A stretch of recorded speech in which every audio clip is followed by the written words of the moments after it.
worst possible thing you could say when you walk into a car dealership. I spent 5 years with Mercedes-Benz, 5 with General Motors, and the worst thing a person could say when they walk in is, if you could just get me to this payment, we got a deal. So your loan's probably still like 19, which means you got to pay to get out. You're upside down. It's called negative equity.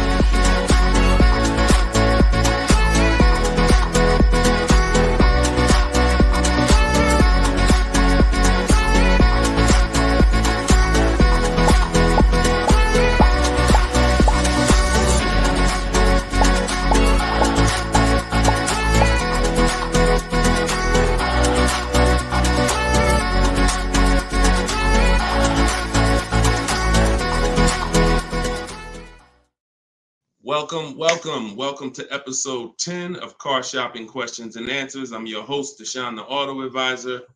We do these live streams throughout the day to make sure that you can get insider secrets from someone who was in the car business for more than 14 years. Technically, I've been in it since 2006, even though I left in 2020 to focus on educating anyone who's willing to listen. And so those who listen to me, you're going to see throughout this show that they get below market deals. They get cars in 30 minutes from home. They're not going back and forth with negotiating. You don't need down payments. Everything that you may have thought you knew about car buying, quite honestly, a lot of that is going to be dispelled on this broadcast. But we're going to make sure that you know how to get to the money, where the hidden money is in your car deals, and quite honestly, how much you've been overpaying by not having this information. So come on in. I have my man Dolan moderating.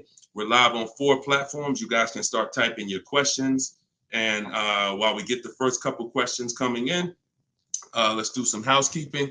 If you're going to spend some time with us on TikTok, if y'all could start tapping the screen, running the likes up, so we can let TikTok know that we're about to talk some serious business here. And it lets TikTok know that they need to get some more people over here. So also, you want to share this with your best friend. Last thing you want is for you to use these strategies, save a ton of money, and then your friend a year from now is telling you how they got a car and they got ripped off and they lost thousands of dollars. And then you tell them about our show and they're like, wait, why didn't you tell me about that last year when you were watching? So tag your best friend. Shout out to the sharers. Also, while we're waiting for the first couple questions, let's do some housekeeping. Some of you don't know me. My name is Deshone the Auto Advisor. I'm the author of the new digital book, Cars from Home, 7 Steps to Saving Time, Money, and Avoiding Dealerships. Thank you to everyone who's rated the book. And we just got another rating, which is awesome. We appreciate it. And I'll read a little bit of it just so you could understand the magnitude of what's in this book. And everyone can get it for 75% off while you're here. But this one just came in. It says, this book is outstanding, a must-have for anyone seeking to buy, lease, or even sell a car. It's presented in a very professional, easy to follow, step-by-step manner that covers every situation from buying, leasing, paying cash, using credit, good credit, bad credit. Although I've purchased and leased several cars in my lifetime, I learned new tactics to obtain the best value for my money. Let's go. Appreciate that review, Barrett. Thank you so much. So everybody, you could get yours in my TikTok bio or my Instagram bio. You won't leave the broadcast, but get there before the 30 minutes is up so you can get your 75% off. And you can get it in the YouTube or the Facebook comments. We pinned a comment for you so you can get it. And then we'll actually throw this banner up so that you can scan it with your mobile phone camera. If you happen to be watching us on TV, you can scan that QR code right there. All right. So once we get the first question, Dolan, you can shoot it in, brother. All right. And look, if this is your first time, stay by your keyboards. This is a dialogue. This is not something you're just watching. I'm going to ask you questions, and I want you to type your response quick as possible so we can keep the dialogue going. Okay. Let me make sure I can see the Instagram comment. Okay. So this one's from Instagram. I currently have about 12 to 15,000 in equity in a finance vehicle with 8 months of payments remaining. Realistically, I don't envision myself keeping the vehicle for another 3 years, so I like to lease. Dang. So you're talking brilliant. You're talking brilliant. See, everything you thought you learned, who's heard people say never lease? Let's get some. You know, I'm in rare form tonight. I'm feeling very aggressive, but I'm gonna stay calm and cool. Who's heard you should never lease a car? Type me in the comments. I told y'all, stay by your keyboards so I could understand who I'm talking to. If you were taught never lease a car, type me. Okay, I see you, Maya. All right, I see you, Jet Beauty Jenny. Okay. I see you, Calvin. All right, Calvin on Facebook. I see you, Lady Gal. So every single one of you who were taught that, those people owe you money. Because if you're not keeping your car 8 years, it's impossible to get a great deal if you didn't lease. There's only one exception, and that's if you're buying very inexpensive cars. I call them smart cars, saving money at the right time. $7,000 cars, $5,000 cars, $10,000 cars, that's different. $3,000 cars. But if you are buying relatively new 3, 4, 5, 6-year-old used cars and brand new cars, and you're not keeping them 8 years, you've lost thousands already. So I want you to stop that tonight. So I'm gonna make a claim. I don't mind if somebody makes a very bold claim like the one I just made, but you got to be able to support it. Let me show you something. So Tope got a lease on a BMW $690 a month. It's a $54,000 car. Now somebody else might have that car just like that. You might be watching saying, Deshone, I got the same car. To purchase this car, and what you're going to notice about how I want you to learn, you're going to learn to look at deals with no money going into them. Okay? See, where the confusion comes in is when down payments start coming in. When you start evaluating deals with no money going into them, you can evenly measure them. It's apples to apples, even in different scenarios. So no money down, she's driving a $54,000 BMW. Now she used our system, she got bids, so she didn't negotiate for this. She stayed at home and let these deals come to her. That same car would be $1,100 a month to buy, because some of you know every $5,000 on a purchase price, every $5,000 that you're going to borrow on a loan, on a 5-year loan, is about $100 a month, depending on the interest rate. Now, I want to give you a scenario that will never happen, but I just want to hammer home that if you didn't lease, but you should have leased, you can't get a great deal. And we're going to stop doing that. Now, watch this. Let's say you happen to walk in and you're looking at the same BMW Tope got. Brand new BMW, never driven before. What would be an unbelievable discount for that vehicle? You just so happen to catch a deal asleep in desperation mode. He says, look, I got to get rid of this car right now. What would be an unbelievable discount off a brand new BMW? Like the best deal that you could realistically get, where you would say, man, he took off all of that money. Throw some numbers out there. I'm about to prove my point. Why it doesn't matter how much money you save. If you put your deal on the wrong foundation, you can't get a good deal. Let's throw some numbers out. You see? Come on. Look, okay, y'all must be thinking. Okay, Coco Love, I like that. 20% off. I like that. So 20% off a brand new BMW. Can we all agree that if you walked in, you got 20% off a brand new car? That would be like, okay, Ted Chu said the same thing on Facebook. I like that. So let's just say, I'm gonna pull up my calculator, right? Pull up my calculator. She walks in, brand new BMW, $54,000. She gets it for 80% of what it costs. That's $43,000. I just told you every $5,000 is about how much per month? $100. So once we put our tax in here, let's not even put all the tax. Let's just round it up to 45. Tax is probably going to take it up to 46 with fees, 47. Let's just say 45. 45,000, y'all. Our payment's $900 a month. 5-year loan. That's with an unbelievable, never before seen discount. Remember that too. What is Tope paying? No money going into the deal. Do you see what I'm saying? Or if it's clicking, Type clear if it's clicking. That's an unbelievable, unheard of deal. Brand new BMW, desperate price. Please take it. I'm paying you to take it. Take 20% off the price. Here you go. You leave thinking, man, I won. I'll never get a deal like that again. What's my payment on this thing? $900. Take a 6-year loan. It's probably $800. Toke fan $690. This is what I'm talking about.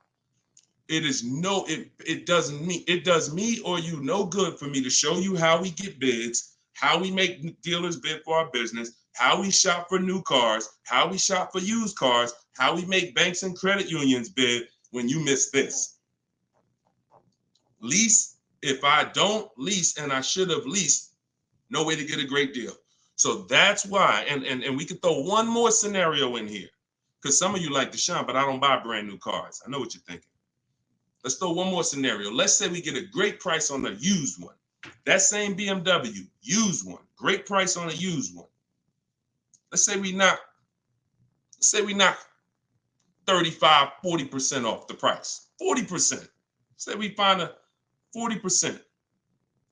I don't want anyone to accuse me of saying, Deshone, these numbers are just a little too, you're skewing the numbers. We're going extra unrealistic in terms of trying to show, right? So we get a nice BMW, good mileage. We knock 40% off that price, $54,000. We pay 60% of what it's worth.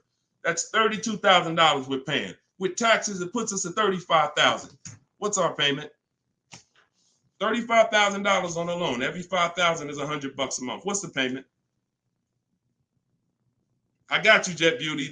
I'm doing this for you. She said, one more example. I gave you the brand new lease that Toke got. I gave you the brand new. It doesn't matter. You could go and be not tons of money off on a new one. And here's the used one. $35,000. Every $5,000 is $100 a month. For payment $700 a month. So people are pulling up. Imagine 3 people pulling up side by side. Tope is in her new BMW 2024, paying $690 a month, no money down.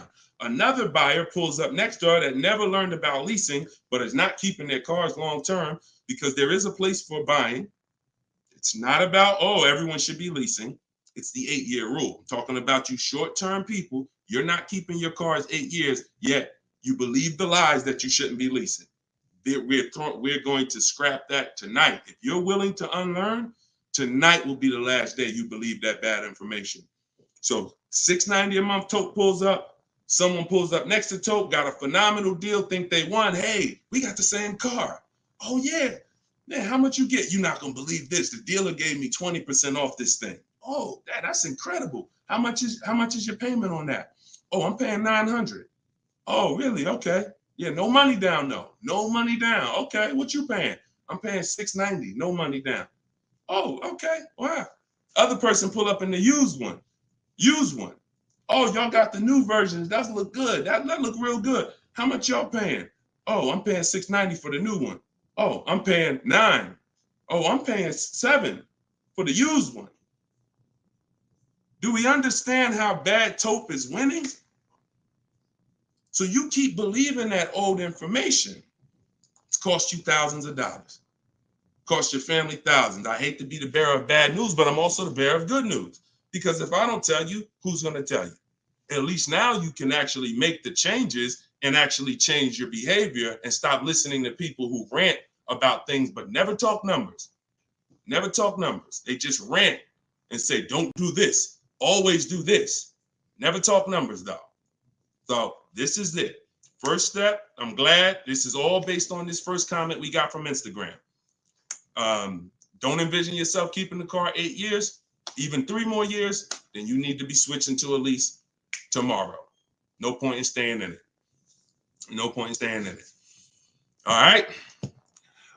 Go ahead. Shoot the next question up, Dolan. I think we went deep enough on that first one. Okay. This is the 7 p.m. live show. This is our first live show in the evening. If you see the banner on the actual show, that means we rebroadcast it, because we do rebroadcast these shows all day, so you can tell your friends, even if they can't catch us live, they can watch the show. But yeah, right now we're live. So keep typing your question. Look, Marika said, wow, I understand. I understand. You're pulling back the veil. All right, this one's from Instagram. What's your opinion on the current car market with leasing? See, I can show you better than I can tell you. Those who don't know how to get great deals, there's no deals to them. We've been hearing this since the very, very beginning. When I started teaching people in 2021, we were hearing there's no deals out there. Felicia came in. She was our first person to use my stuff. She got a BMW X1, and she got it $1,950 off. That was in January 2022, middle of the pandemic, when there was blood in the street. Blood, everybody who came out the dealership, it was like you couldn't believe what you paid. And God willing, you didn't have to buy in those scenarios, or if you use my strategies, you did okay. But those who had to buy, I told you how dangerous it was back then, because dealers were charging 5, 10, 15 grand over sticker and getting it. Meanwhile, Felicia came in, she got a $1,950 discount off a white BMW, not a purple one that no one wanted, white one. Bonita, I always use Bonita because Bonita was middle of the, look, 2022, December 2022. Got 600 down, 600 a month on a brand new Kia Telluride. So our vantage point is different. I get it. To you, yo, there's no deals out there. To us, it's never been no deals. It's deals everywhere. Everywhere. Look, Freena. Some of you saw Freena. Just got a brand new lease, $579 a month, $65,000 vehicle. Ridiculous deal on a Jeep Grand Cherokee Hybrid. Ridiculous. Under 1% lease deal. So, I mean, Deshone, what about purchasing though? Well, it's easier to get purchase deals because there's no lease program. All you need is a huge discount from the dealer. When you're leasing, you need a huge discount from the dealer and a good lease program. So, but here's Sean, $73,000 F-150 Lightning. Just recently, look, $20,000 off he's getting. It's just what you know. And I'm not the most proud of the fact I can get deals. I'm sure there's probably not one of you who doubt if this guy was in the car business, worked for Mercedes, worked for General Motors, he's clearly good at this. Of course he can get deals. That's why I don't even talk about the deals I get. I always show the people who use the stuff that I teach so that you could understand that you could get deals. You just need to change your strategies. Stop shopping like it's 1990. You get what I'm saying? You're shopping like it's 1990. No disrespect. I'm just telling you, look and analyze yourself. What about how you shop is different than how our parents shopped in the 90s? So this is what you need to change. And when you change and you start listening to what I'm telling you, you start sitting at home and you start going online and start making these dealers come to you and getting bids while you sit at home, making these banks come to you and getting bids while you sit at home, and not trading your cars anymore, getting bids from online buyers, you're going to save the same money. You're going to save the same money they're saving. Easier than you've ever saved it before. Okay? Change your strategy. That's what we do here. Okay? All of this is out of my new book. You can put the next question up, Dolan. Cars from Home. It's a digital book. You can get it for 75% off in the TikTok comments. You won't leave the broadcast. It's normally $97. But you get it for $24 as long as you get there before the 30 minutes is up. It'll be in your inbox. Same thing in my Instagram bio. Click the link, grab your copy, and then we got comments in the comment section. We have the link pinned for you guys on Facebook and YouTube, so you can get your copy for 75% off. Okay. TikTok. How do I know what the percentage is for lease deals for Mercedes-Benz? When I return my lease, do I have to replace the tires and brakes? If they're bald, yes. Or you're just going to pay for them. And the same thing that would lose you money if you own the car, lose you money if you're returning the lease. If you have a big dent on a car and you go to sell it, people are going to take off money for that, right? If you go and sell a car and you like, hey, yeah, I want to sell this car, and everybody looks and the tires are completely bald, they're going to take off money for that, right? Exactly. So you have to, now you don't have to run, now most leasing companies give you wear and tear. So I know you may have been thought, oh, I got to keep a lease perfect. No, absolutely not. They give you normal wear and tear. They allow you to have normal wear and tear, scratches, dings, you can even run the tires down pretty low. But when you start getting excess wear and tear, bald tires to the point where they're dangerous, dents, big dents, cracks in the glass, this stuff you're going to be billed for. And that's perfectly natural. Now, in the case of what is a good lease deal for Mercedes-Benz, it's not brand specific. Watch this, y'all. A good lease deal is a good lease deal no matter what. See, the name of the game with leases, if you're not keeping your cars 8 years, because there's a different way to win with cars, and that's keeping them long enough to where they're not depreciating a lot anymore. That's usually going to be at least 8 years before you start winning, and you can catch up with the good deals that lease people are getting. You see these payments they're paying. You saw the scenarios I put when, buying the used car, leasing, getting a great deal, buying the new car. In order for them to catch up to that lease deal, they need to keep their cars a very long time, 8 years minimum, so that they can start to recoup some of the money they're putting into these cars that a person who's leasing isn't. So long-term ownership is the way to win. 8, 10, 12, 15 years. Leases, great lease deals is the way to win. But that middle stuff, buying cars, switching them in 2 years, loss. Buying cars, switching them in 4 years, loss. 6 years, loss. Leasing the car and then buying it, so you go from a lease to a purchase, different, loss. You're stuck in the middle. So when we're looking at lease deals, y'all, we're using an old principle, which is the 1% rule. The 1% rule on great lease deals has always been around. As long as I've been in the car business, it was around. So if your lease deal was 1% of the MSRP of the car with no money out of pocket, you stole the car. You stole a car. And I got tons of those deals. I never paid more than that. Before 2019, that was my last time I leased, I had 4 Infinities and I had 2 Pontiac G6s when I was with GM, and I had a Jeep Grand Cherokee. Those are the cars that I have leased. Matter of fact, I only leased one of the Pontiacs, then I bought a used one. So I had 1 Pontiac, 4 Infinities, and 1 and 1 Jeep. 6 leases I've had, all under 1%. So that's a steal. But what I found is people are signing bad lease deals and not knowing, well, what's a bad lease deal? If that's a steal, then what's a good lease deal and what's a bad one? The only parameter for a bad lease deal is you paid too much for a car you're giving back. So if you pay, and I created the 1.5% rule, what that looks like is if you're leasing a $40,000 car and your payment's 1.5%, 1.5%, that's $600 a month. That is the max. Because when you multiply that by 36 months, you're $21,600. On a $40,000 car, once you take your taxes and everything, you're probably about 44. So paying 21 over 3 years, not that bad. That's the max though. That is the max. Max, you don't go into a dealer, hey, man, you got to get me under 1.5%. No one who's learning from me has a goal to be at 1.5%. If that's the best deal out of all the offers we get, then that's different. But once you go over 1.5%, look, $650 a month, that same car, you're paying $23,000 for. You're paying more than that for a car you're giving back in 3 years. So this is why we had to have that. Now, between 1% and 1.5, that's a good deal. Between 1% and 1.5, good deal.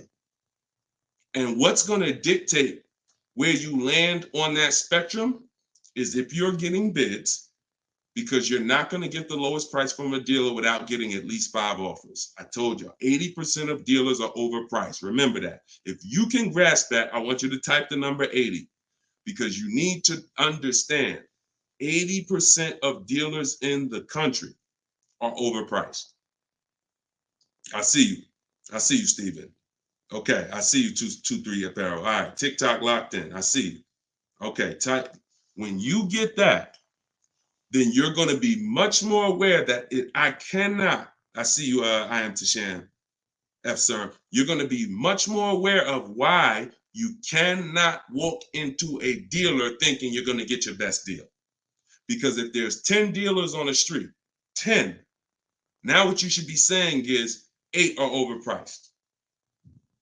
So I can't gamble and walk in and think, because you can't negotiate and win with an 80% deal. Because their prices are so high, even when you get money off, you still lose. So that's where, so it takes two things to get great lease deals. You have to get bids while you sit at home. You talk to all 10 of those dealers online. I have the best system for doing that. You could do it your way if you want, but you need to do it. In my book is my scripts and my websites I go to. I go right to the dealer's website. What we say, you just type in what you want. Everything is copy and paste. But you do this so that you can actually get the offers and find out of your 10 dealers, who are the 2 that are the best priced. That's the whole goal. So you need that to get a great lease deal, a big discount from the winning dealer, and then you need a good lease program. That's what dictates where you're going to fall in that spectrum. You can't get below 1% without a ridiculous lease program. They really want to move the car, but 1.2%, 1.3%, these are happening all day long on cars that you all day long. All right, next question, Dolan. All right, Deshaun, I bought the book and followed your instructions for lease deals. I got a 1% deal quote. It's the best system. Buy the book. Best $24 you can spend, right? Precision Sound.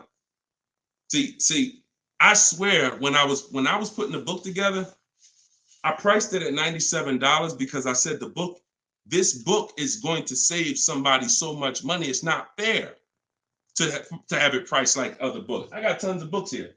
I'll be honest with you. Not many of these books have actually saved me thousands of dollars. A couple of them have. A couple of them strategy, but they serve a different purpose in my life. This will be the book that you look at and say, that book right there saved me thousands and thousands of dollars.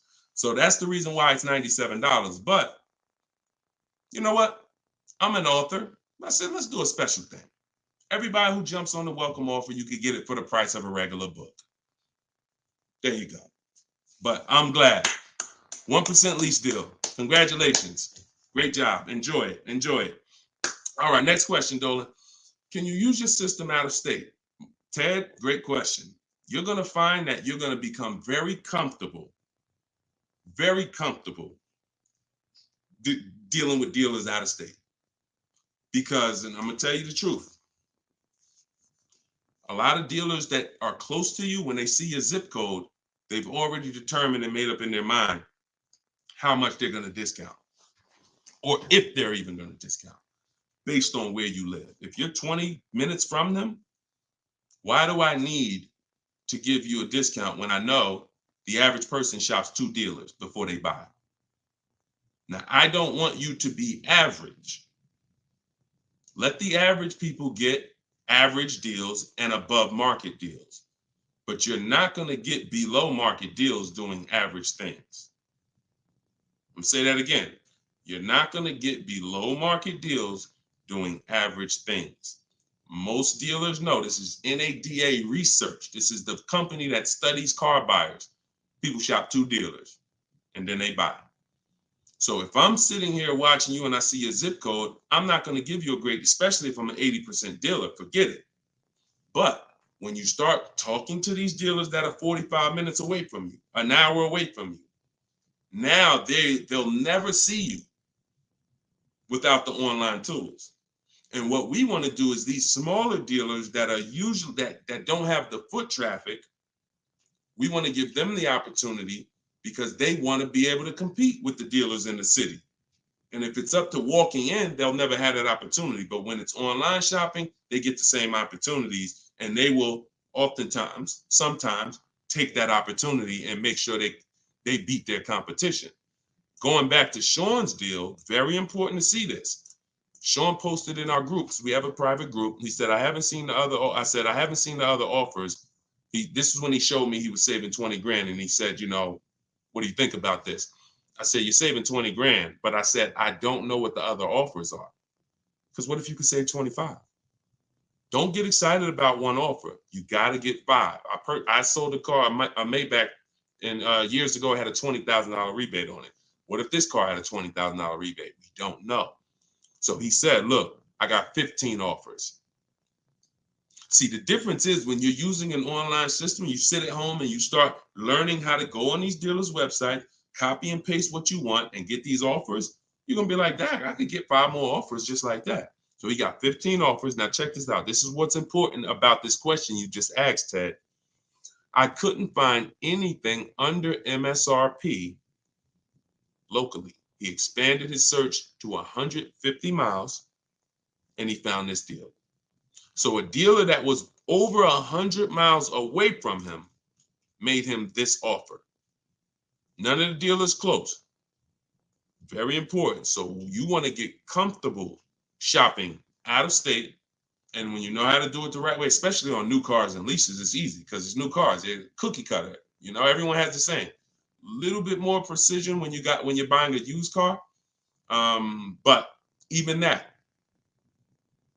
don't be scared. We've had plenty of people drive an hour to get a used car, hour and a half. If that's where the best price used car is, if I'm saving $4,000, I'm gonna go over there. I'm gonna get a hotel room for $60, and I'm gonna get my car. That's it. I'm going to where the money is, not staying here because I want to be comfortable and I'll just pay more because I just want to be convenient. You know what I'm saying? Great question, though. Go ahead, Dolan. Next question. Steven, you clicked that picture of me. He said, what do I click to get the book? Click that picture of me. Even on Instagram, there's a picture of me at the top. And you can go right to that website and you'll see a button at the top that says get the book for 75% off. So get your book before the 30 minutes is up so you can get your 75% off. This is Thomas on Facebook. What's your opinion on military members using this method? I move every 3 to 4 years. So do you think it's wise to get rid of my car note to own and lease? It's a great question. You need at least 3 years. If it's 3 years, that's fine. I don't want you trying to worry about breaking a lease contract 2 years in, or a year and a half in. If I knew it was shorter than that, then I wouldn't be investing a lot of money in cars. I'd have like a, $10,000 car, $8,000 car, because you can't replace cars that fast. Some of you know I do this all the time. I show you, this is the depreciation scale. Whenever you see this, you think unseen. This is the unseen expense, the depreciation scale. This is why when you buy a car for $30,000 today, what is it worth tomorrow? If you buy a car for $30,000 today, I want to teach you how to see the hidden money. I call this the hidden money, the unseen expense. You buy a car for $30,000 today, what's it worth tomorrow?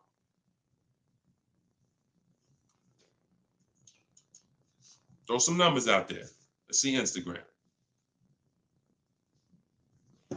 I'm just talking 24 hours later.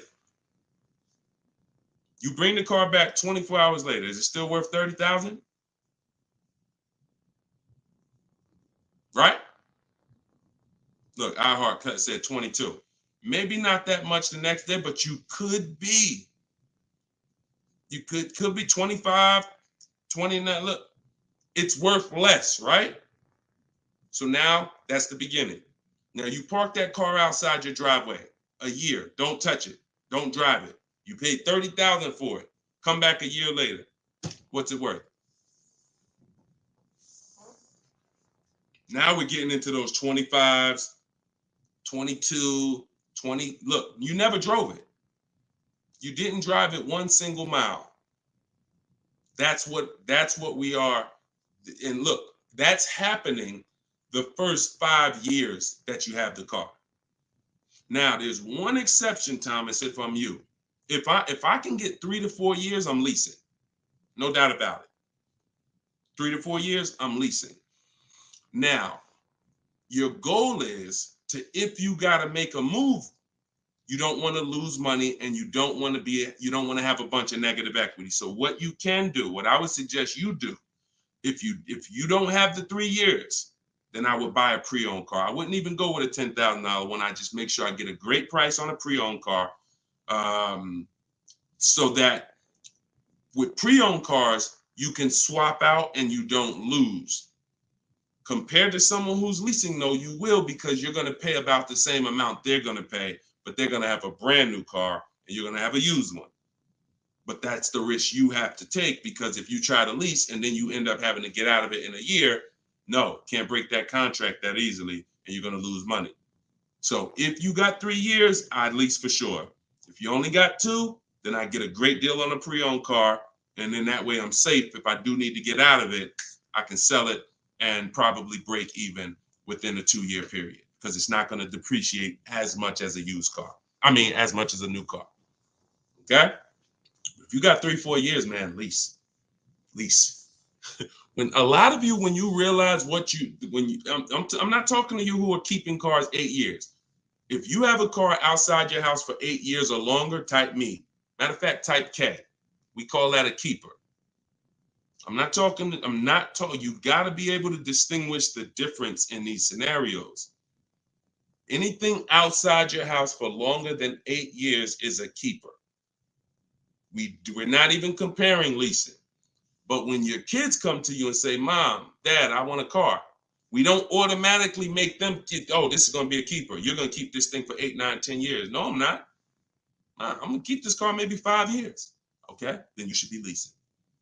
Okay, your spouse. Me and my wife did it all the time. We had one car that we bought.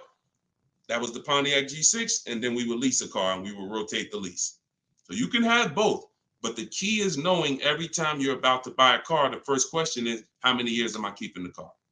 And if it's not 8, then you should be shopping for great lease deals. If it's 8 or more, then you should be buying. Very simple rules, boundaries based on numbers. All right. Go ahead, shoot the next one up, Dolan. Great question, Thomas. And anybody who's in that situation, that's a good strategy for you guys to follow. YouTube, 6 months left on my 36-month lease, 12,000 miles per year. Things came up and I had to use the car every day, 99,000 miles so far. What can I do? You pay. Now, what you can do is you're going to do an equity assessment. There's 3 ways you're going to work that you compare this. 3 ways, and you're trying to see which one is you're going to bite a bullet because you use the mileage. And again, I want to make it clear, had you purchased the car and put that same amount of mileage on it, your value of your car wouldn't have been like this. That's the average driver. Average driver, their value's dropping like this. That's average. You lose, a couple thousand every year, 5,000. You lose percentages. 20% the first year, 15%, 15%, 12%, 10%. That's the average driver. If you bought it, you'd have lost probably 25% in 1 year based on the way you drive. So it's not a matter of, I leased, I shouldn't have leased. No, this is what happens if you don't cater the lease to the lifestyle. And sometimes you have a lifestyle change, but it doesn't change the fact we have to account for the mileage you use. So we're going to do an equity assessment. You're going to see, if I sold this car, because the reason you're going to do this first is because you want to see what the highest bidders would pay. CarMax, Driveway. This is step 2 in my book, equity assessment. CarMax, Driveway, Carvana, Kelly's Blue Book, instant cash offer. Do not use Blue Book. Please do not come to me talking about what Blue Book said your car is worth. We don't use algorithm sites. We get real offers. Cash offers is all that matters to us. Okay? Kelly's Blue Book, instant cash offer. AutoNation, sell my car, and Car Guru, sell my car. That's 6 offers. And you're going to get that after you get your payoff. Now, you're going to see how upside down you are. And once you see that, okay, I'm upside down. How many miles did you contract for? 12,000 miles a year. Okay, so, all right. So once you see, all right, my highest offer is 23,000, but your payoff might be, 30, then that means you're $7,000 upside down. So now you can compare paying that money to now saying, all right, well, what happens if I return the car? Now, this is the second scenario. First scenario, when your over mileage is selling it. What does that look like? Second scenario is actually taking the mileage penalty, because I just told you $7,000 is the bill over there. In that scenario, mileage penalty, you contracted for 36,000 miles and you got 99 on it. So 99.8 minus 36,000 miles, you 63,000 miles over, and you're probably going to be charged 25 cents per mile. So that's a $16,000 mileage penalty that's coming if you stayed to the end. So that's why you want to compare selling, paying the difference. If you got some cash on hand, that would be the best way to do it. Now, the last thing that you can do, which is, see, I don't like these scenarios because these are negative equity scenarios with leases, and we really shouldn't. Besides an emergency, we really should not be in negative equity situations with leases, only finances. But your last scenario is, once you see how much your car is worth from the offers, you're now going to now try to roll that negative equity over and get someone to pay the bill and wrap the new deal with the negative equity. So you're going to get bids for whatever car you want to replace it with. Whatever car, let's just say you're looking for a Jeep Grand Cherokee, you get bids, get your best offer, and then you're going to tell them, hey, I got this old car here with this type of penalty. I need to wrap it into this deal that's 7,000 or 8,000. That's why you got to know what the market value is. Before you do this, you have to know what the market value is based on offers, so that you know, all right, I got to slap another $7,000 on top of whatever my best deal is, so that I don't get the bill. So if you can pay the bill, pay the bill. If you can't pay the bill, then you need to roll it into the next deal. But the last thing you want to do is drop that car off without doing what I'm telling you, because once that car is grounded, the bill is generated. It's nothing out of it. So everything you have to do is now, because if you ground that car with that mileage, the bill is automatically coming. There's nothing you can do to get out of it. So follow those steps, do the equity assessment. And when you are on those websites I just told you about, if you have a lease, it's going to ask you, are you leasing, financing, or own? Put own. I'm just telling you. I'm telling you, if you have my book, I explain why you must do that, but I don't have the time to go into detail of why you must do that right now. Okay, just when you're on those websites, put own. And if you have my book, then I'll be walking you through this step by step. But you're more, if this ever happens again, you guys look at this early. You look at this when you're a little bit over miles, not this much over miles. And listen, I know you may have not known, maybe I understand. But for future reference, we want to choose our mileage carefully. And if we find ourselves going over by thousands and thousands of miles, we want to make a move and do this same scenario sooner than later. Okay? Best thing I can tell you. You got to bite the bullet. We just need to find the smallest bullet to bite. Okay? All right. Next question, Dolan. That's a good one. Common situation. All right. All right, go ahead, Dolan. All right, here we go. This is Ted. A couple other things real quick. I'm upside down in my current car loan, but the payment is cool. Still want the same or lower payment on the next purchase. Is this covered in the book? By the way, I already copied the book just in case I have to pivot. Wonderful. Wonderful. So I think you said you were switching to a lease, right, Ted? But you're upside down. So if you are in a finance, what you're going to find with great lease deals is you can usually switch, and if you use what's in that book, get your great lease deal, you'll usually even bring in some negative equity over, you're still going to be in a comfortable payment range, because a purchase is so much higher than a great lease deal. So a purchase, unless you put a ton of money down, a purchase is just so much, but you can't control that. All you can do is do your equity assessment like I'll walk you through in the book, and then determine what you're going to do with the negative equity. Pay the difference or transfer it. And once you're transferring, you get your bids, and then you bring your negative equity on top and you see what it is. There's no point in worrying about what you can't control. But I can tell you that most times, switching from a lease to a finance to a lease, you're getting more car and you're usually dropping your payment, especially if you buy new cars. If you buy new cars, forget it. You're dropping your payment dramatically. So you can still move negative equity over. But even on used cars, you're going to see that just going from a finance, you saw the scenarios. If you were here at the beginning of the show when I started those 3 scenarios, you saw how different the payments were. So that lease gives you so much room to customize, bring over some negative equity, and still be better payment wise than purchasing. Okay, so yeah, keep me posted, man. Make sure you send me your success story. Thomas just got the book. When will the next session be for the step-by-step breakdown? I don't do a step-by-step breakdown. Look, I'm talking to the public, and I'm not, and here's what I won't do, because it's just not fair. I'm not going to spend a lot of time talking to people who have the book, because the book is step-by-step. Every now and then, Dolan pulls a question in, great, but I'm talking to people who don't have the book. I'm not going to make the whole show talking to people who have the book, because quite honestly, like I said, I got a lot of books up here.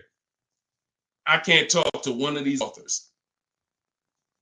If I'm reading something from, this author over here, but the book is set up in a step-by-step way. So just use it and win with it.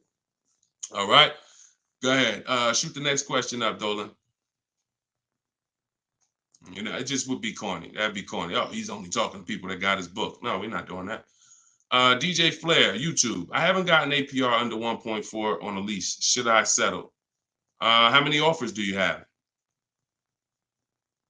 Now I'm looking at the comment section, DJ Flair. I need you, if you're going to ask a short question and then I'm asking you a follow-up question, I need you to type fast. And that's a quick look. Number, send. 3, send. 1, send. You know what I'm saying? I can't spend too much time if you're not right close to your keyboard. So okay, let's put it like this. If you don't have, I see you, Coach Troy. Thank you so much. Thank you to the people who support the broadcast too. I appreciate it. And shout out to the sharers. Shout out to the sharers. I see you, Body Gang Nunu. Thanks for everybody that's sharing the broadcast. Your friends will be mad at you if they find out you've been using this stuff and you didn't tell them, especially your best friend, your closest friend. If you've been using this stuff and you didn't tag them, go ahead. Go ahead, type your question, Coach Troy. We'll get to you. All right, I don't think with DJ Flair's tap back in. So here's the thing. The only time we're settling on any lease is when we have at least 5 offers. Because when you shop the right way, and anyone who shopped using my stuff can attest to this, when you shop the right way, you're going to see on a regular lease, any vehicle you name, you're going to see $150 to $200 a month difference. I told y'all, I'm not just telling you 80% of dealers are overpriced. You're going to prove it to yourself. 80% of dealers are overpriced, and you're going to prove it to yourself when you look at all those offers and you see that one dealer is at $450, another dealer is at $490, another dealer is at $530, another dealer is at $590, another dealer is at $6. We've been doing this. I've been working with people since 2021. I got over 1,600 people in my personal, coaching program, and we got thousands of people that have the book.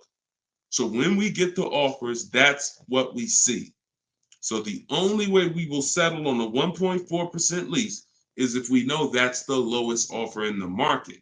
And the only way we know it's the lowest offer in the market is I'm looking at the other lease deals. Oh, that one's 1.5. That one's 1.7. That one's 1.75. That one's 1.8. Now I know 1.4 is the deal. Let me get this up out of here. This is a great deal on this particular car. That's the only way. Okay. Next question, Dolan. Great question. I'm on the fence about joining maps for my truck purchase. Can you elaborate on how it's different than following the book? I don't even talk about maps on here. Maps is my book and video with me coaching and Zoom calls and a private Facebook group. Totally different. And again, that's another reason why I can't get too big into giving questions and answers. Look, the book is there. It's $24. It's step by step. People have used it, gotten to success. That's why we're rated 5 stars, 4.94. But that's why we're rated high. That's why people are writing me. Look, we just got this today. So when I get this stuff like that, the only time I'm going to engage with thousands of people who got the book is when I know the book is not really complete. It's not complete, but we know the book's complete. So when Tiffany sends me this, look, I just got this from Tiffany. Look, I believe we got a great deal. Look, 2024 Mazda CX-90,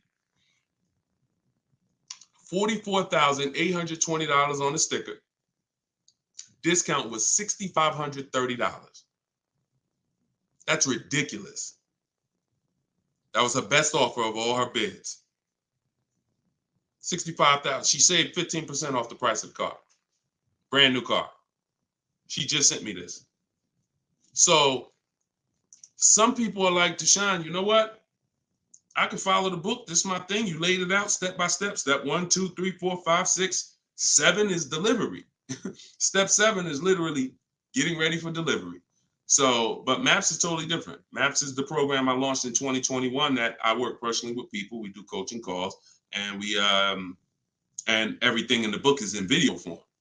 So you're not reading, you're just watching step-by-step video. So you could email me about that, and we can talk about that another time. All right? You get what's right for you. Go ahead. Next one, Dolan. All right. What if you drive too many miles daily? You just pick your miles. You choose your miles wisely. You can see, here's what I want you to understand.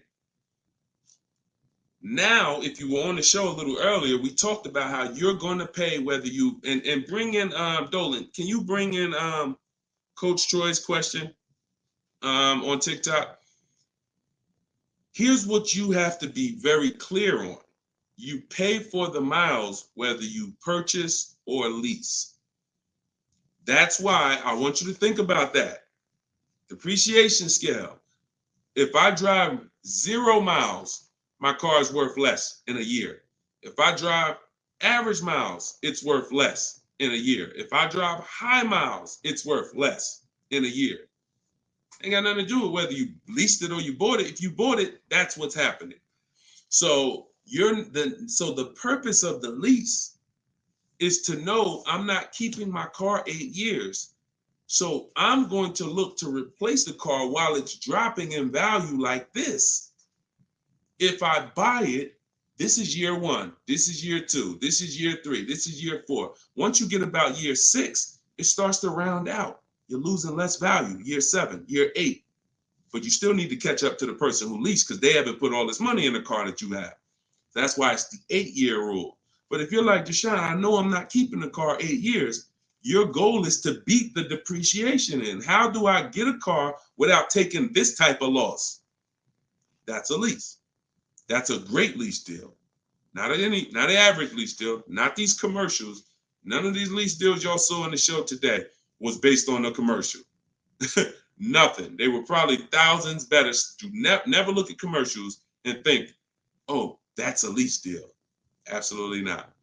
Absolutely not.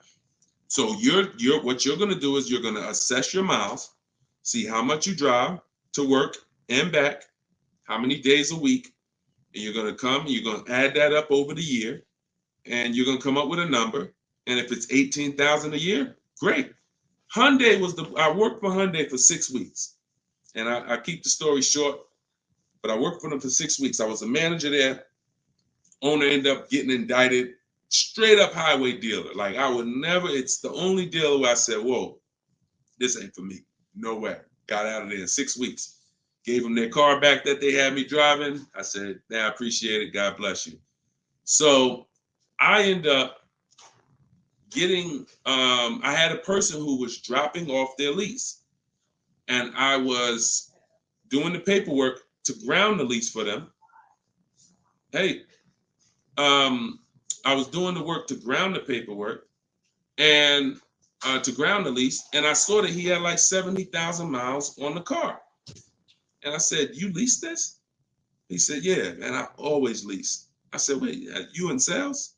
No, he told me, he said, yeah, I'm in sales. I drive over 20,000 miles a year. I used to buy my cars and I just be, all this negative equity. I had to put big down payments. I just, once somebody showed me about leasing, I never stop. I pay my payment. I bring it back after 3 years, get a new one every 3 years. I said, wow, that's crazy. Then I looked at his payment and I saw his payment was only like $150 a month more than a normal payment. It wasn't $500 more a month. It was $150, $175 more to get the additional mileage that he needed. I said, man, I'm telling everybody about this because I had high mileage drivers coming in with same amount of mileage on that he had, 70, 80,000 miles, except they bought it. And now I'm like, hey, you got like 12,000 negative equity because your car, you got so many miles on it. And they're like, yeah, I know. So before I learned that about high mileage leases, that's what I used to do. I didn't understand it, but now forget it. And that was back in that was 2016.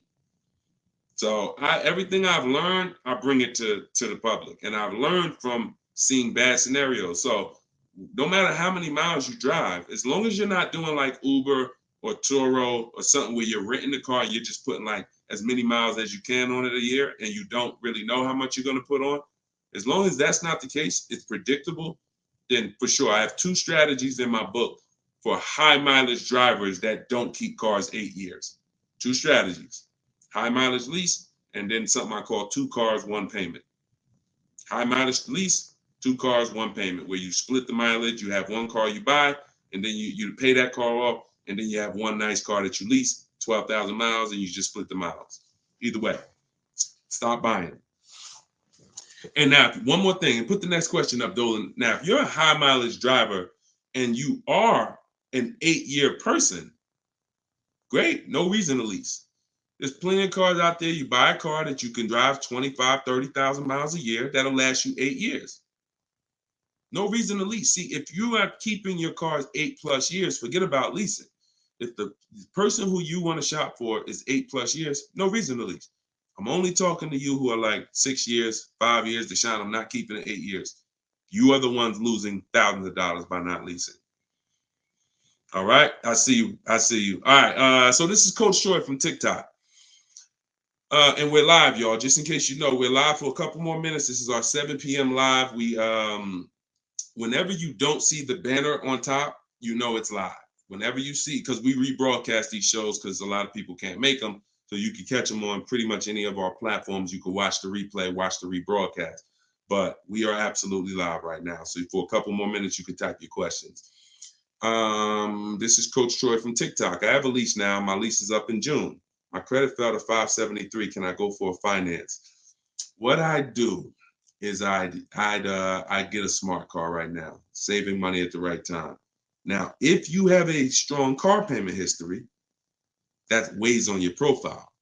Mercedes, tell y'all a story about Mercedes. Mercedes, if you pay Mercedes, your whole world could be crashing down. They'll approve you again.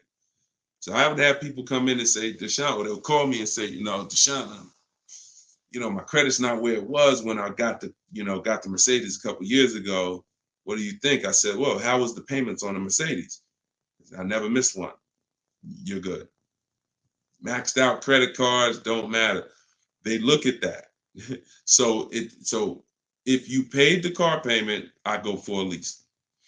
If you missed a couple car payments, but if you missed a couple car payments, I'd go for maybe a less expensive lease. Possibly 573 is tough.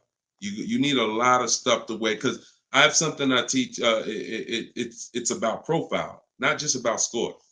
So profile is how long you've been on your job, the money you make. Probably the 2 biggest indicators are payment history and credit score. But outside of that, that's not all it's based off of. So you got to kind of look and say, all right, if my credit score is low, do I have anything else on my profile that makes the profile look attractive? That could be, that's usually either a car payment that you paid on time, or you only missed a few payments and they dropped your score low. If you got like 60, 90-day lates, then I would tell you, okay, let's get an inexpensive car, $10,000 car, get something small. I call this a smart car. In my book, I refer to this as a smart car, saving money at the right time. Now, this is a setup car because you're in a rebuild. So your goal is to get the smallest car possible because you pay for size. You don't want to go out and get a huge SUV because you're going to pay for size. If you get something that was brand new, 25,000, I would get it, finance it, try not to get something too old. But the only way you're going to need to get something old is if you're trying to buy an expensive vehicle. If you're trying to buy a Jeep Grand Cherokee that's $45,000 brand new and you're trying to get it for 10 grand, you're going to need it. You're going to old one, and that's usually a sign that we're looking at too much car. So, but if you need an SUV, that's different. But your goal is to sacrifice, get the least expensive quality car. It must last 2 years. Hit the payment history on point. Don't miss a payment, and then you would switch to a lease. So I don't know enough about your scenario, but I kind of gave you a little bit. And in my book is the details of this, the smart car strategy, and shopping for a lease and looking at your credit profile. So based on where you're at, you make your move. But either way, it's fine. It's not the end of the world. Tons of people are going to be rebuilding now. Just make sure you're doing it right so that you don't set yourself back with your next car. You want to set yourself up. And a lot of people, when they're in a tough situation, they make another decision that actually sets them back. Okay? Go ahead. Next question, Dolan. Okay, I see. High pride BMW lease. Thanks, Coach Cho. Forget about the gifts. Just get the book. I appreciate you sending the gifts, but I'd rather you have the book because I want you to win. Okay, take all that money you just gave on the show, and I appreciate it, and get your book so you can make sure that you win for the rest of your life with cars. But thank you. Go ahead. This one's YouTube. Where's Instagram at? Instagram, y'all quiet this evening. Y'all started out the show with a lot of questions, and now y'all quiet. Let's go, Instagram. Type your question. And the thing about Instagram is, if you hit that little paper airplane next to the comment box, you can share this with like 30 of your friends. And I guarantee you, every single one of them will thank you. Every single one of them. We don't dance. We don't tell jokes over here. All we do is talk big money. Guarantee they'll thank you. So, all right. This one's Diana from YouTube. Am I liable for a vehicle that I didn't take possession of? If the paperwork has been sealed, signed, the bank has been notified, if there's a bank involved, you can be just because you didn't pick it up, but you would have had to sign all paperwork and basically have them turn that paperwork in, which would start the motor vehicle processing, where they're going to register the car in your name. Once this process has moved forward, whether you took the car or not, that vehicle is linked to you. In which case, yes, you are liable. But it depends. I hate buyer's remorse. Buyer's remorse sucks, y'all. Buyer's remorse comes. You only get buyer's remorse two ways. You got a bad car or you got a bad price, or both. So you need boundaries to get good cars, quality cars. Choose the right cars that you're gonna like, gonna love, gonna enjoy, so that you don't regret the car. Boundaries to make sure you get a quality car, not a car that's gonna be in the shop, not a car that's gonna break down. Boundaries. You need strategy to make sure you actually get enough offers, so when you accept the offer, you paid the lowest price possible. Offers. So those two things, two types of buyer's remorse: the car and the price. The car, that you're shopping, how you shop, choosing cars, taking your time, knowing what websites to go to make sure the car is quality, going to test drive the cars if you're leasing or buying a new car. That's the shopping boundaries. That's how you make sure you don't get a bad car.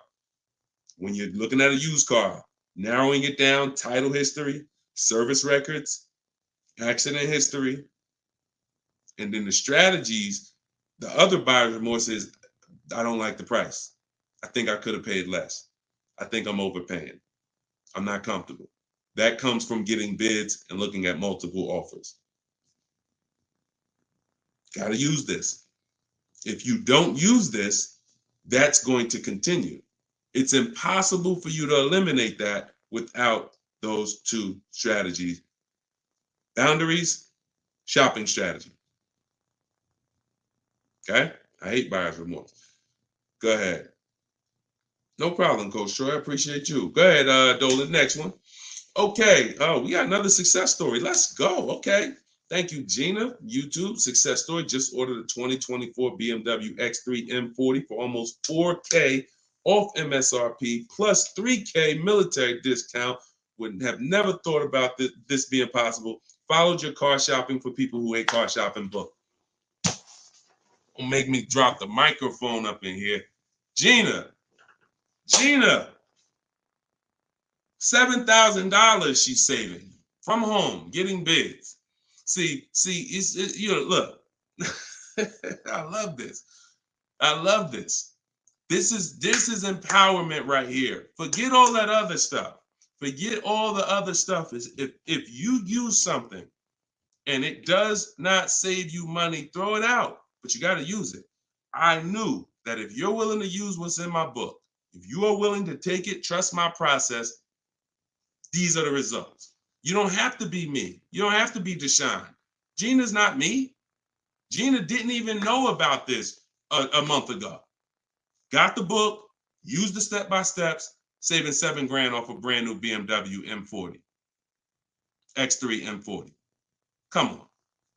Come on. Congratulations. Enjoy it. Great job. I had dealers beating other dealers' prices. I see. Come on. That's the language that I want you talking. That's empowerment right there. There's no buyer's remorse. There's no potential for buyer's remorse.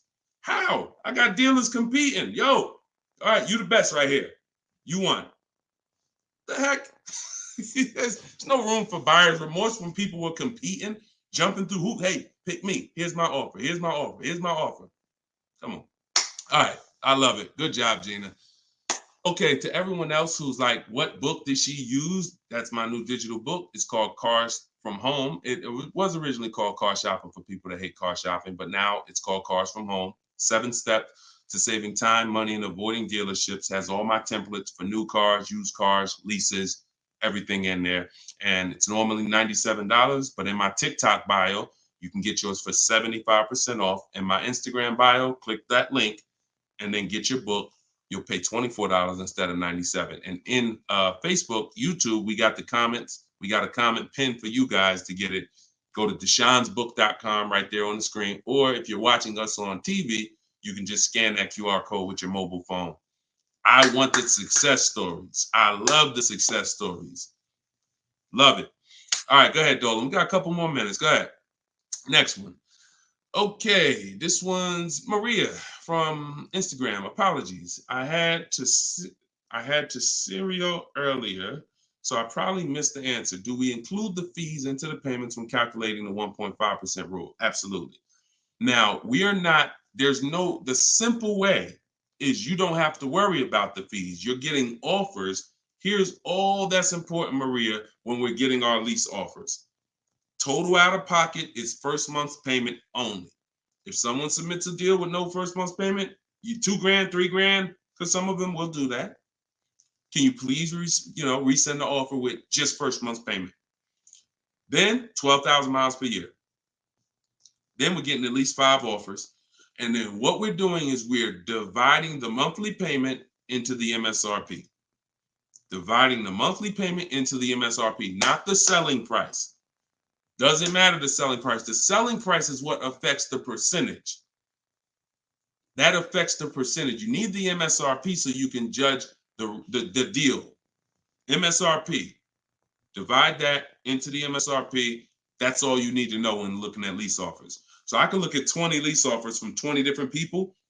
As long as they are using the format that I told them to submit me the offer in, I can compare 20 offers in 60 seconds, maybe 2 minutes.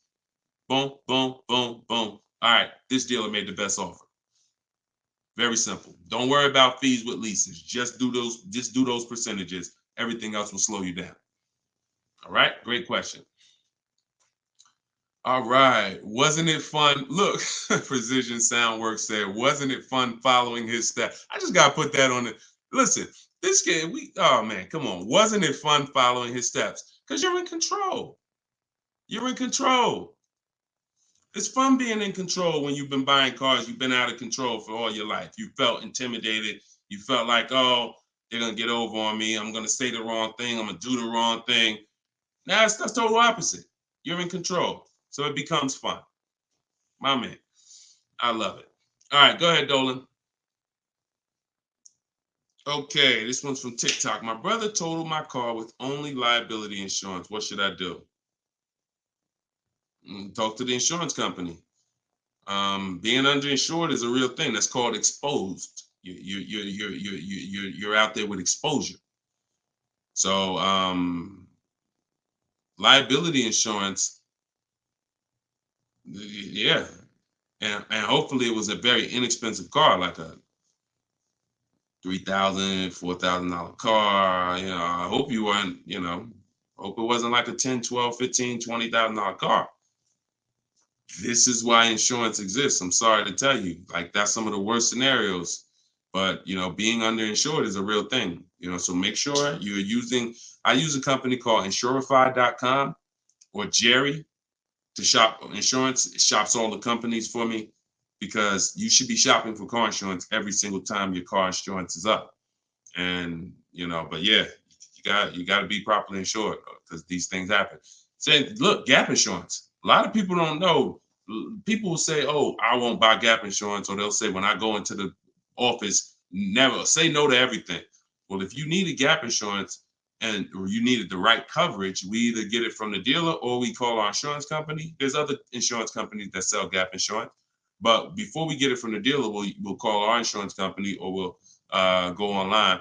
But if you total your car and you owe 25, but the car's net value was 20, you got a $5,000 bill coming. Totaled your car, lost your car. Now here comes a $5,000 bill. Hey, what happened? Gap, exposed. So this insurance thing is very real. So please make sure. I mean, I hope it works out for you, but make sure you have proper insurance coverage. All right, go ahead, Dolan. All right. Great questions. Great questions.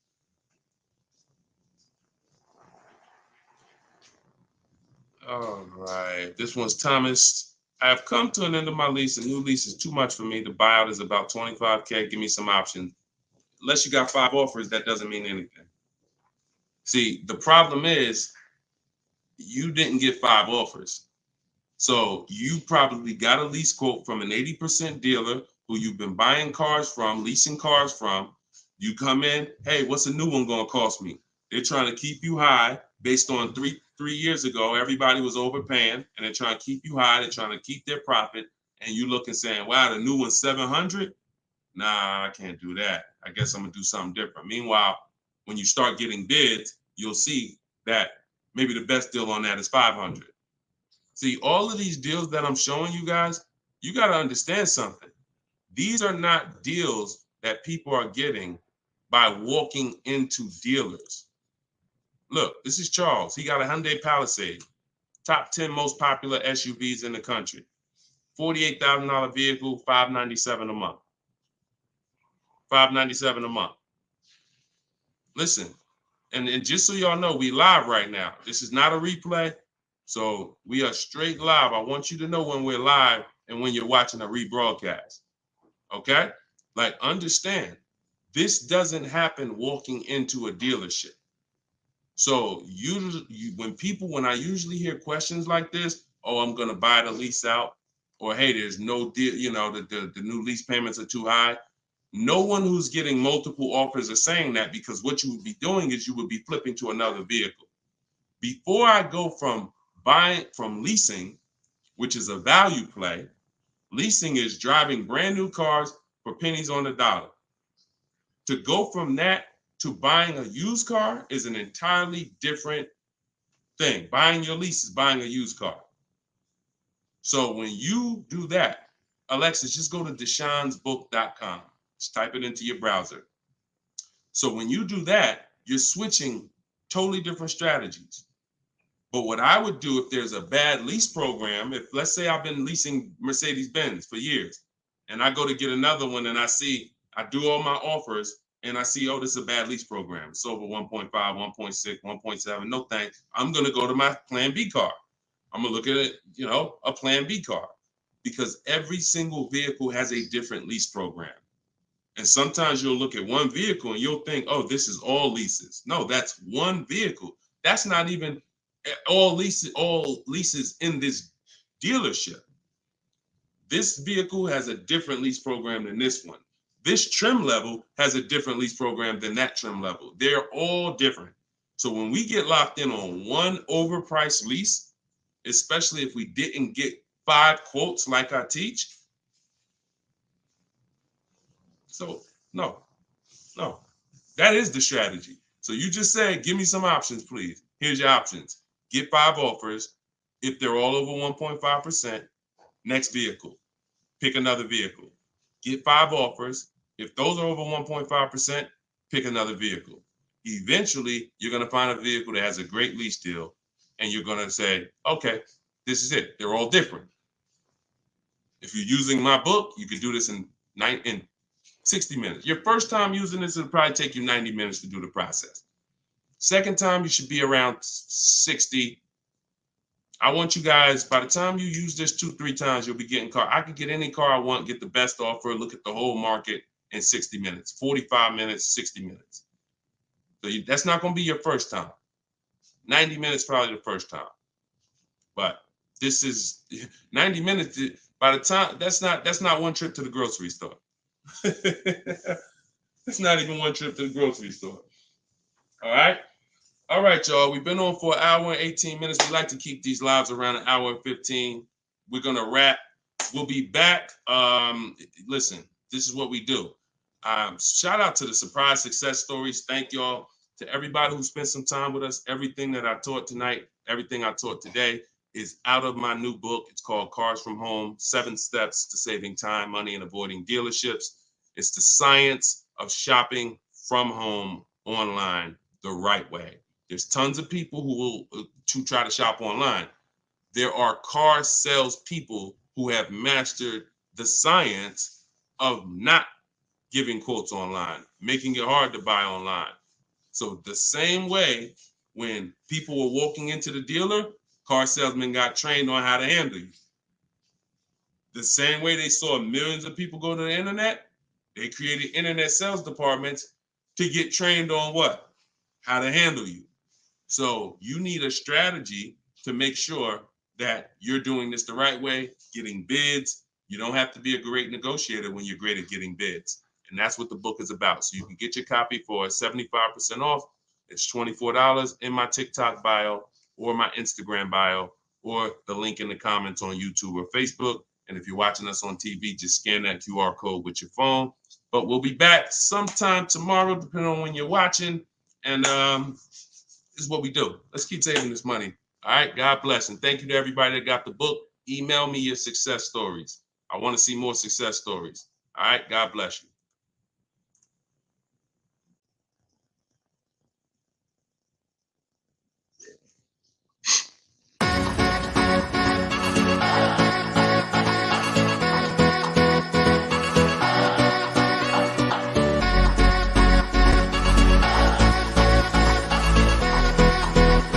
The worst possible thing you could say when you walk into a car dealership. I spent 5 years with Mercedes-Benz, 5 with General Motors, and the worst thing a person could say when they walk in is, if you could just get me to this payment, we got a deal. So your loan's probably still like 19, which means you got to pay to get out. You're upside down. It's called negative equity.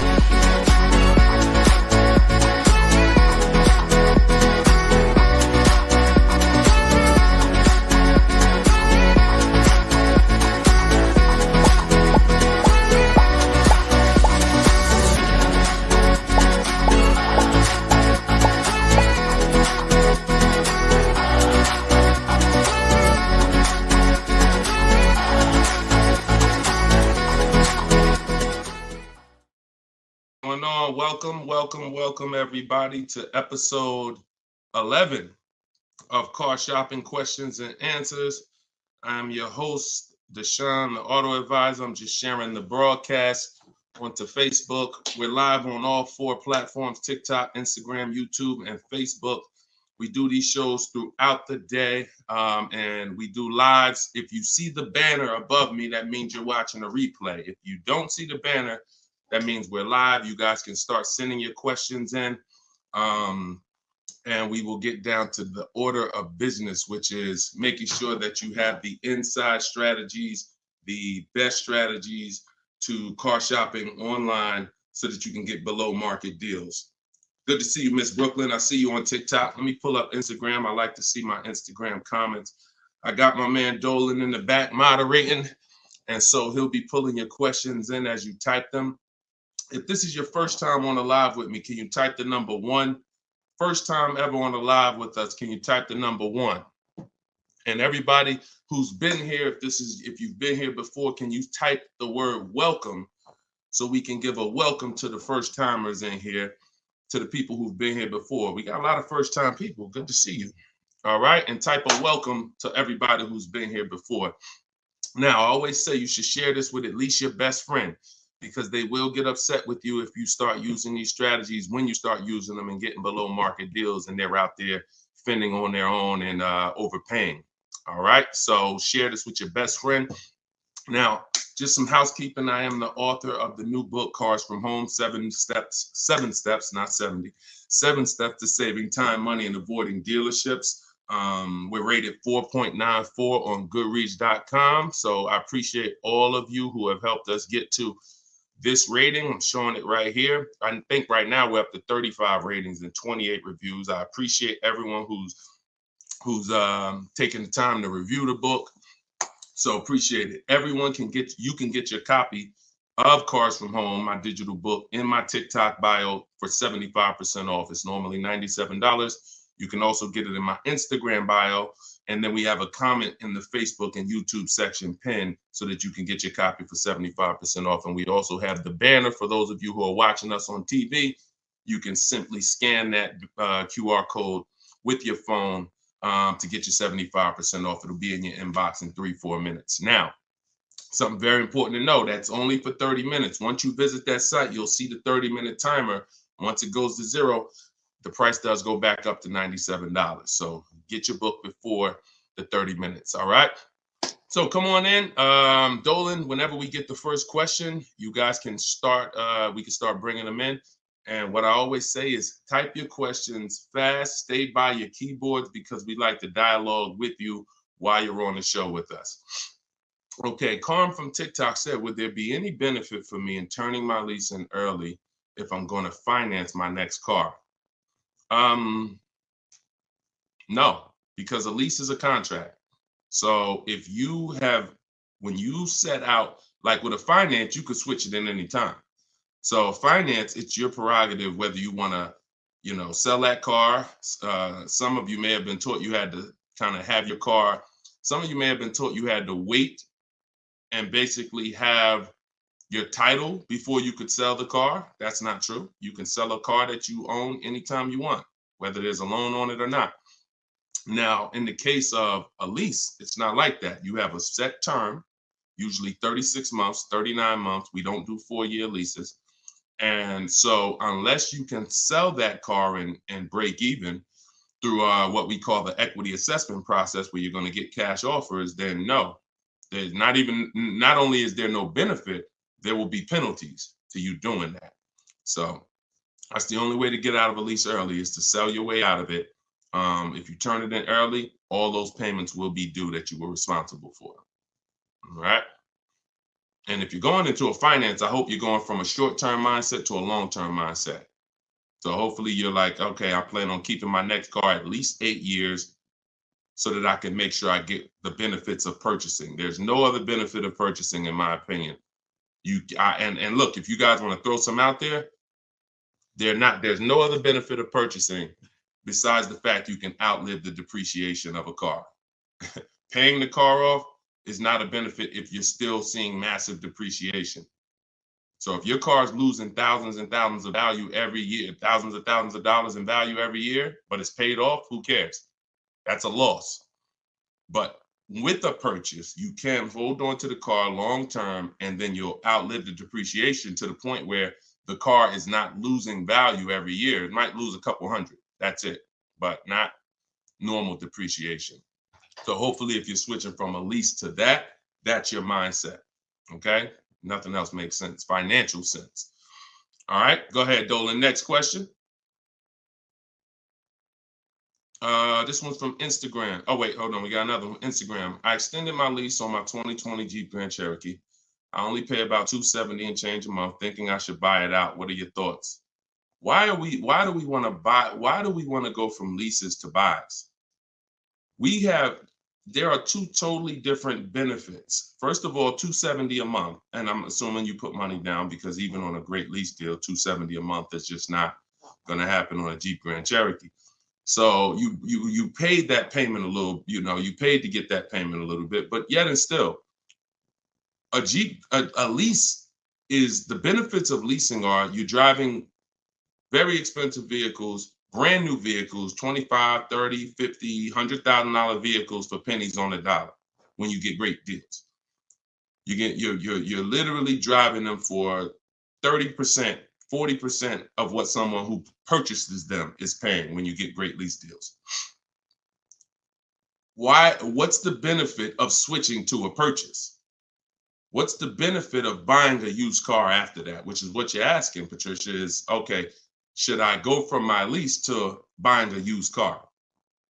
Because that's what when you buy your lease, that's all it is. You're buying a 3-year-old used car. There's nothing different than that. So if you are of the mind, and also to get a payment that is relatively low on a lease, you got to take when you buy out your lease, you got to take a 6-year loan, especially with today's interest rates. You're going to take a 6-year loan. So you're literally paying on a car for 9 years. You're committing to a 9-year payment on the same car. Think about that. If y'all enjoying it, y'all going to spend some time with us. Could y'all tap the screen, keep running the likes up on TikTok? Appreciate you. All right. What's the benefit? So why are we doing this?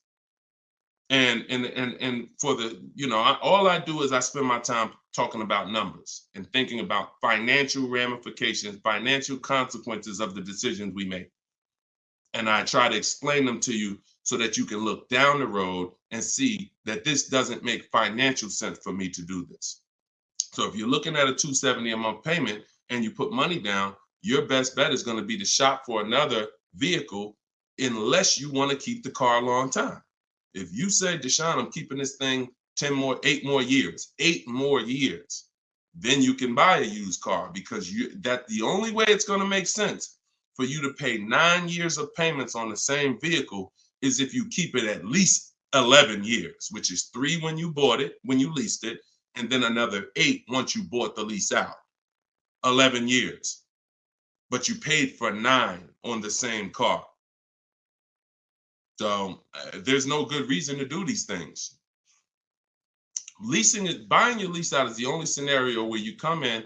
I used to have people come in the dealer. Some of you who are new to the show, I worked for Mercedes-Benz for 5 years. I worked for General Motors for 5 years. I had my own new car brokerage for 4 years. So I've been in and around cars for the last, since 2006.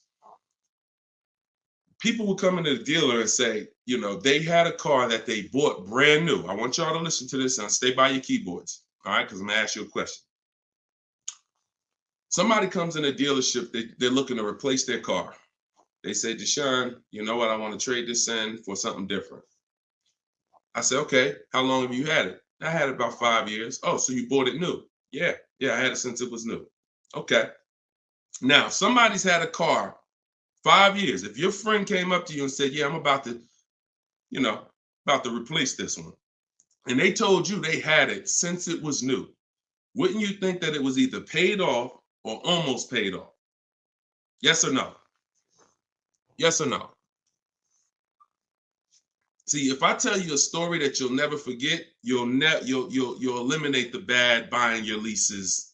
It won't come to you anymore because you'll think about this story. All right. So most people would think, right? Yes, I see you, Fuzzy Nuggets. Okay, I see you, Lori. Somebody said I had this car for 5 years since it was new. It should be almost paid off, if not paid off, right? Okay, I see you, Jack Nisley on Instagram.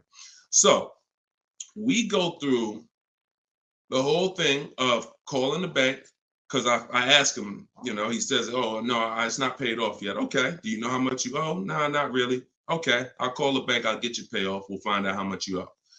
Now, when I see somebody who would come in the dealership and they were trading a car in 5 years or 4 years or 6 years, I already knew I was going to talk to them about leasing, because they were going to love leasing when I started showing them the numbers and saying, hey, you should stop swapping these cars out. So that's what I'm prepared to tell them about. You're going to lower your payment, and anything your car is worth. If your car is worth 15 grand, most of that is going in your bank account. So you're going to pull all that money out, put it in your bank account. You'll lease the new car with little money. So I'm getting ready to drop good news. And I've done this for so many people, right? So I'm preparing to do this for this person. Now I call the bank and I say, okay, I'm calling to get the payoff for Mr. Jonathan Williams, 2018 Audi. Oh, yes, he owes $18,400. That's a problem. So I look at him and I'm like, the bank is saying you still owe like $18,000 on the car. How is that? Didn't you say you had it for 5 years already? Oh, yeah, but you know what? I actually leased it, and then I bought the lease out. This is how I found out this was horrible. This is exactly how I found out. Wait, you bought the lease out? Yeah, I took a loan out, and see, this is the only scenario where you can have a car for 5 years, but because he took a 6-year loan or even a 5-year loan to buy the balance of the lease, he still has 3 to 4 years of payments remaining. I want to let that sink in. 3 to 4 years of payment. He comes in after 5 years. You know what? I've been driving this car 5 years. Let's go. You still have 3 to 4 years of payments remaining because you bought your lease out. It's a horrible idea. It's a horrible idea. If you want to ask a question about any exceptions to that rule, you feel free to ask. I've got a bunch of smart people on here. We got a couple hundred people on here. Would anybody commit to a 9-year loan? Anybody? Anybody willing to raise their hand and say, hey, yeah, I'll buy a car, 9-year loan? Anybody? No, right? So this is what we have to understand. The buying the leases out is a horrible, horrible, horrible idea unless you are keeping it for another 8 years, because all you're doing is buying a used car. Now, the bad thing about that is you don't even have any excitement about the purchase when you start a new purchase when you bought your lease out.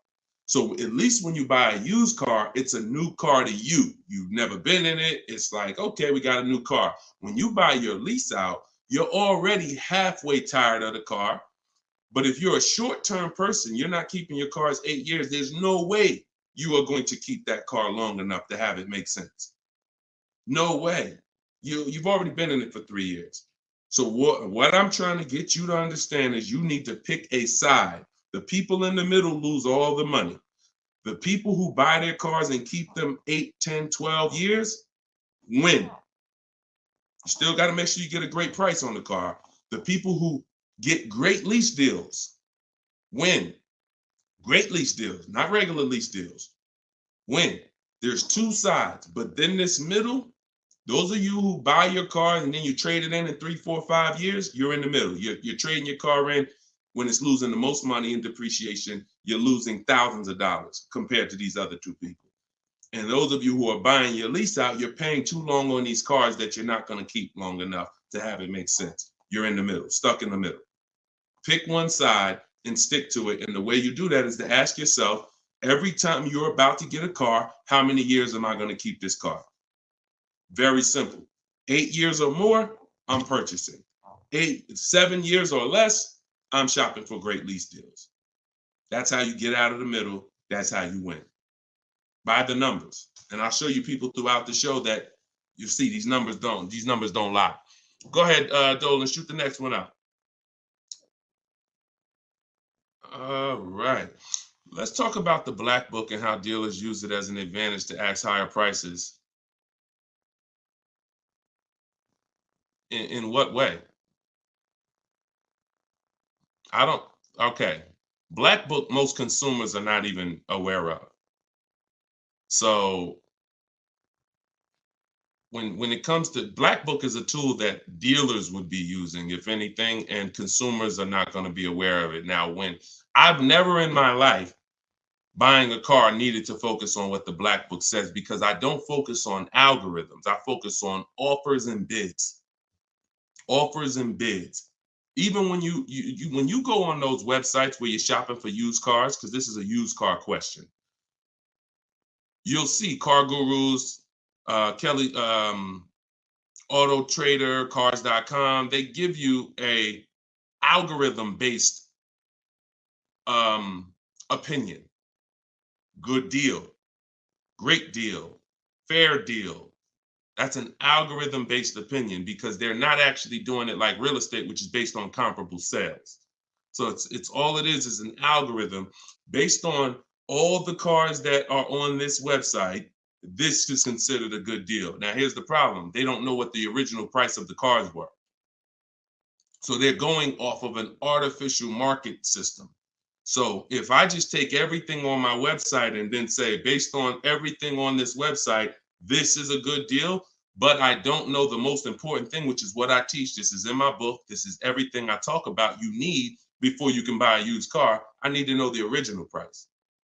So the car that I ended up getting, which was a 2021 Infiniti truck, they said that was a fair deal.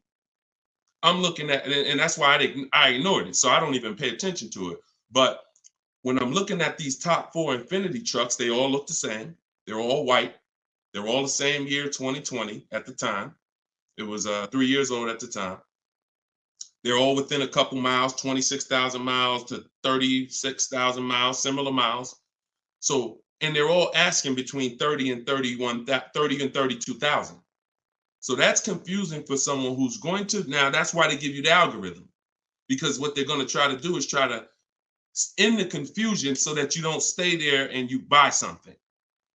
But no, what you need to do is you need to get the original window sticker of the car. Now, Carfax has agreements with some dealers, some brands. But once I got the original window sticker, here's how the clarity comes in. What I just told you is the scenario that most of you who shop for used cars online, you've encountered that. I'm looking at 4 cars. They all look similar miles. They're all asking within, $1,800 of each other. How do I pick the right one? Right? Normal question. Once I got the original window stickers, what do I see?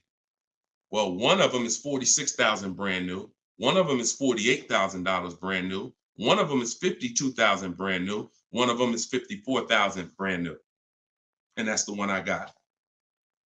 Type clear if that just clicked for you. See, when I'm looking at the algorithm-based price, now you're telling me, oh, well, these cars are within $2,000 of each other. So really, no matter which one you pick, you really did okay. That's what you're telling me based on the algorithm. But based on the facts, if I accept if I accept the one for the lower price, because I think, oh, well, they're all the same. But that's the one that was $46,000 brand new. And the other one that was $54,000 brand new, that had all this special equipment in it and features and all types of nice stuff in it, that one they were asking $1,500 more. So I lost if I picked that lower price one. That's why we don't get stuck on these algorithms and black books and anything like that. We go to the market, we see what the low side of the market is, and then we're going to obtain the Carfax. I have a couple ways that I like to do it. Either through the dealer's website. I'm going to get the original window sticker of the car, and I'm not going to buy a used car without having the original window sticker of the car. How do I know what's in the car? Forget what the dealer's discounting.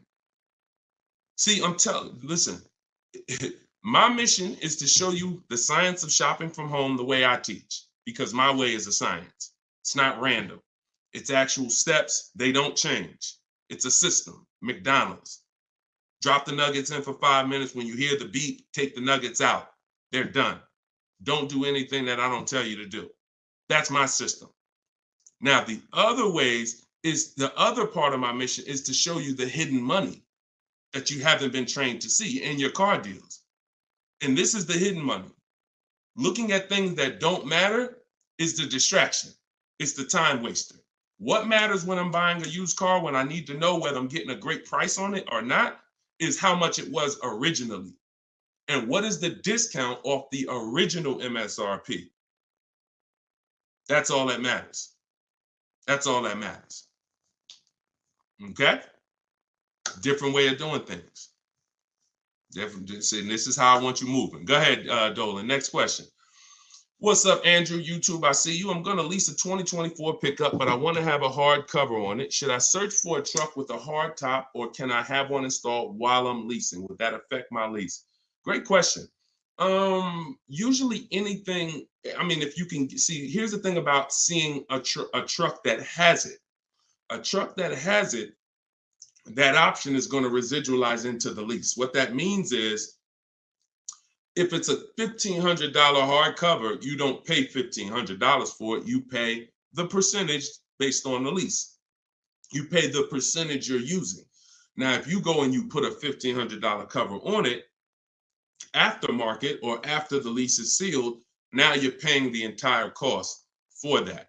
So my first goal would be to try to find one that has a hard cover built in and on that window sticker, because everything on that window sticker is going to residualize into the lease.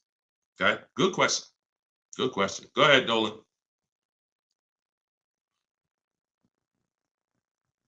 Okay, and we're live, y'all. Just so you know, I know some of you may have seen our broadcast because we rebroadcast these shows all day, but we are live. Today is our Wednesday 12 p.m. show and Eastern time, so you can ask your questions. We'll get through as many of them as we can. All right, Instagram, what's going on? When you negotiate a lease, are you negotiating the price of the car or the lease payment? Okay, so here's the format you're going to use when you are getting your lease offers. Before you start negotiating, you must have the format you're going to use. Oh, I see y'all running the likes up on TikTok. Every time y'all hear something that you like, if you could just tap the screen, that would be great. And wherever you're at, if you could hit the like button, I see we got 2 likes. That's pretty sad, but it's all good. I'm thankful for the 2 likes on Facebook and YouTube. No, I think that's Facebook. But anyway, a lot of you don't realize how important the like button is, because it sends an alert out. So anyway, we look, now they're running them up on Facebook. I gotta start asking for the likes on Facebook too. All right, so this is the format you're going to use when you are okay. So let's say I'm purchasing a car, new car, used car. My format is always offers all in, taxes, plates, everything included. That's the format. Forget negotiation. If you have the wrong format, then you're gonna not be strong. You're not gonna be able to have a good, negotiation. So if I say I'm gonna negotiate the monthly payment on a purchase, I'm setting myself up for failure. So we focus on the price of the car when we're buying. With a lease, though, it's different. A lease, the format we follow is, and it's based on the 1% rule. The 1% rule is what was used to basically, the 1% rule was a judge for great lease deals since before I even got in the car business. I don't know how early I heard about the 1% rule, but the people who had been leasing, savvy leasers, people who knew their stuff, they knew about the 1% rule. So if your payment was 1% of the MSRP, no money out of pocket, then you just won. You stole the car. So great value. You're paying $400 a month for a $40,000 car, 3 years. You're paying like 15 grand. It's ridiculous to drive that much car for that low amount. Now, ever since so let's continue. Hold on. So that's the format we want to follow, because what we're now trying to see is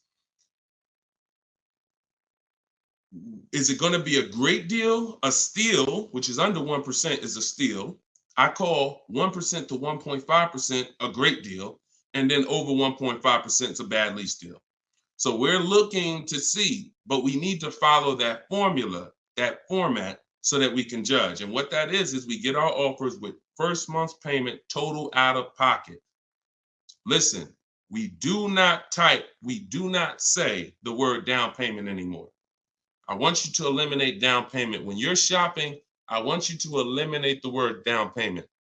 Because who's had this happen? Be honest. You come in, you're talking to a car salesman, you're like, okay, I can put $2,000 down. Now, later on in that transaction, you end up finding out that the $2,000 down didn't include tax, didn't include the fees, and now they're asking you, well, how do you want to take care of those? Who's had that happen? Type me if you've had that happen. Oh, I thought that included everything. No, I thought, 2,000 was like, or they'll look at you and give you a quote and say, okay, your quote is 2,000 down, X amount per month. And then you get up there and you say, hey, oh, yeah, it's 2,000 down, but you got to pay for your plates and then you got to pay for the taxes, or do you want to put those in the payment? So whenever you leave these things to chance, you leave an opportunity for you to, be surprised, and we don't like surprises. So what we say is total out of pocket or total due at signing.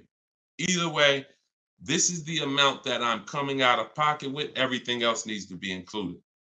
So we're doing our lease quotes with total out of pocket, only our first payment. Because when you lease, you pay your first payment and then you drive off. It's not like a purchase where the payment comes 45 days later. It's pay your first month's lease payment, then you drive. So that's all we are paying. That's it. First month's lease payment. Now, I'm not telling you that's all we will pay finally. You can keep that question up, Dolan. I'm not telling, because I want people to know that what question I'm answering, even though it might take 2, 3, 4 minutes to answer it. So there's plenty of scenarios where we are going to put money down. Once we have a great deal, we might want to lower that payment. So there's nothing wrong with putting money down as long as you know the risk and as long as you know, okay, I already got a great deal. You can't buy your way to a great deal with a down payment. You can't say, oh man, I don't like this deal. Man, all right, show me what it looks like with $5,000 down. And then they're like, oh, okay, yeah, I like that payment better. Let's do that. No, you're trying to buy a deal. You have a deal before the down payment comes in. The deal is based on how much of the car, that 1%, 1.5%, 1.2%, under 1%, that's the deal. If you're at 1.7%, just because you gave them $4,000 down and now it's at 1.5, no, that's not how we judge it. You bought your way to that payment. You're paying overall too much for the car. So that's the format we use. First month's payment total out of pocket, 12,000 miles per year, all taxes and fees rolled in, and we get at least 5 quotes. At least 5. You are not going to get to the money without at least 5 quotes. It's not going to happen. It's not going to happen because 80%, I work with thousands of people all around the country. Some of y'all saw my group. We got 1,600 people in my private group. That's, we have a couple thousand people, 4, 5, 6,000 people that have my book. So I get data from all around the country. I know you need at least 5 offers. 80% of dealers are overpriced. So if you get 4, 80%, if you get 5, 4 of those offers are going to be overpriced in 90% in most cases. And some people go, if they're shopping for a popular vehicle, they may do something like Charles. Charles was shopping for a Palisade. He knows that's a popular truck. He got 10 offers. And when you use what's in my book, for all of you who like Deshone, I want that book. It's $24 if you get there for the 75% off. In there is my scripts, and it's the way we contact dealers online to get offers online. We always get our offers online. We don't talk. I'm not giving you scripts to say, hey, yeah, all right, I got to remember what Deshone told me to say. No, we are online. They're online scripts and templates because if we talk, we're messing up. Whenever we're talking to a salesman about numbers, you're not following what I teach because I'm never going to be in that position. I'm never going to tell somebody to be in that position. Everything we do is online, but you must get 5 offers at least. And you see, Charles got the Palisade, $48,000 truck, $597 a month. It's people on here. It's probably people watching this broadcast that's like, I got that same truck, Deshone, and I'm paying like 7, 8, 9. It is what it is. You need new strategy. So go ahead. That's how we format leases. And once you get your offers in that format, Nicole, now you can start to compare the offers, and now you can start to negotiate if you want to make, because we always make counter offers. Whenever someone sends us a quote, we always make counter offers. In fact, I have a calculator that you put the offers in and it tells you what you should counter. But if you're going to do it your way or my way, it doesn't matter. We always make counters and then we settle from there. That's how we negotiate. Right format, then we do our counter offers. That's how we negotiate and get these deals. All right. All of this is in my book. For those of you who haven't gotten there yet, or those of you who just jumped on, it's in my TikTok bio. It's in my Instagram bio. There's a website there. You just click that picture of me. You won't leave the broadcast. Click the link in my bio and click the button that says 75% off the new book, and you'll have your copy in your inbox. You can use all of this stuff forever. And it's a digital book. Some people say, Deshone, is it in print? You don't want to print the book? No, because I can't update it. If I print the book, every single new thing that happens, I gotta remake the book. And now you got Cars from Home Volume 1, Cars from Home Volume 2. Every year I'm putting out a new volume to update it. No, with the digital book, we can update it all day long. So it's really a one-time purchase. So in the Facebook and YouTube comments, you guys can get yours, and you can win. Go ahead, shoot the next one up, Dolan. Okay, Sierra on Facebook. Even if you're getting another lease, will you still owe the remaining payments? Yes. Yes. Look, it's a bunch of lies. I know people have told you that if you now let me preface this, because what she's asking is, see, a dealer that you did business with may make it look like if you come here, we'll get you out. Who has dealers calling them right now, telling them, hey, come on in, we'll get you out. We'll take care of the old payments. We'll get you out of your lease early. We'll buy you out of your lease. Or if you got a car and you're not leasing, they're like, hey, we need your car. Hey, come on in. We'll make a deal. We'll keep your payment around the same on the new version, all of this stuff. Okay? So I want to talk specifically about what happens. First of all, that's a computer generated letter.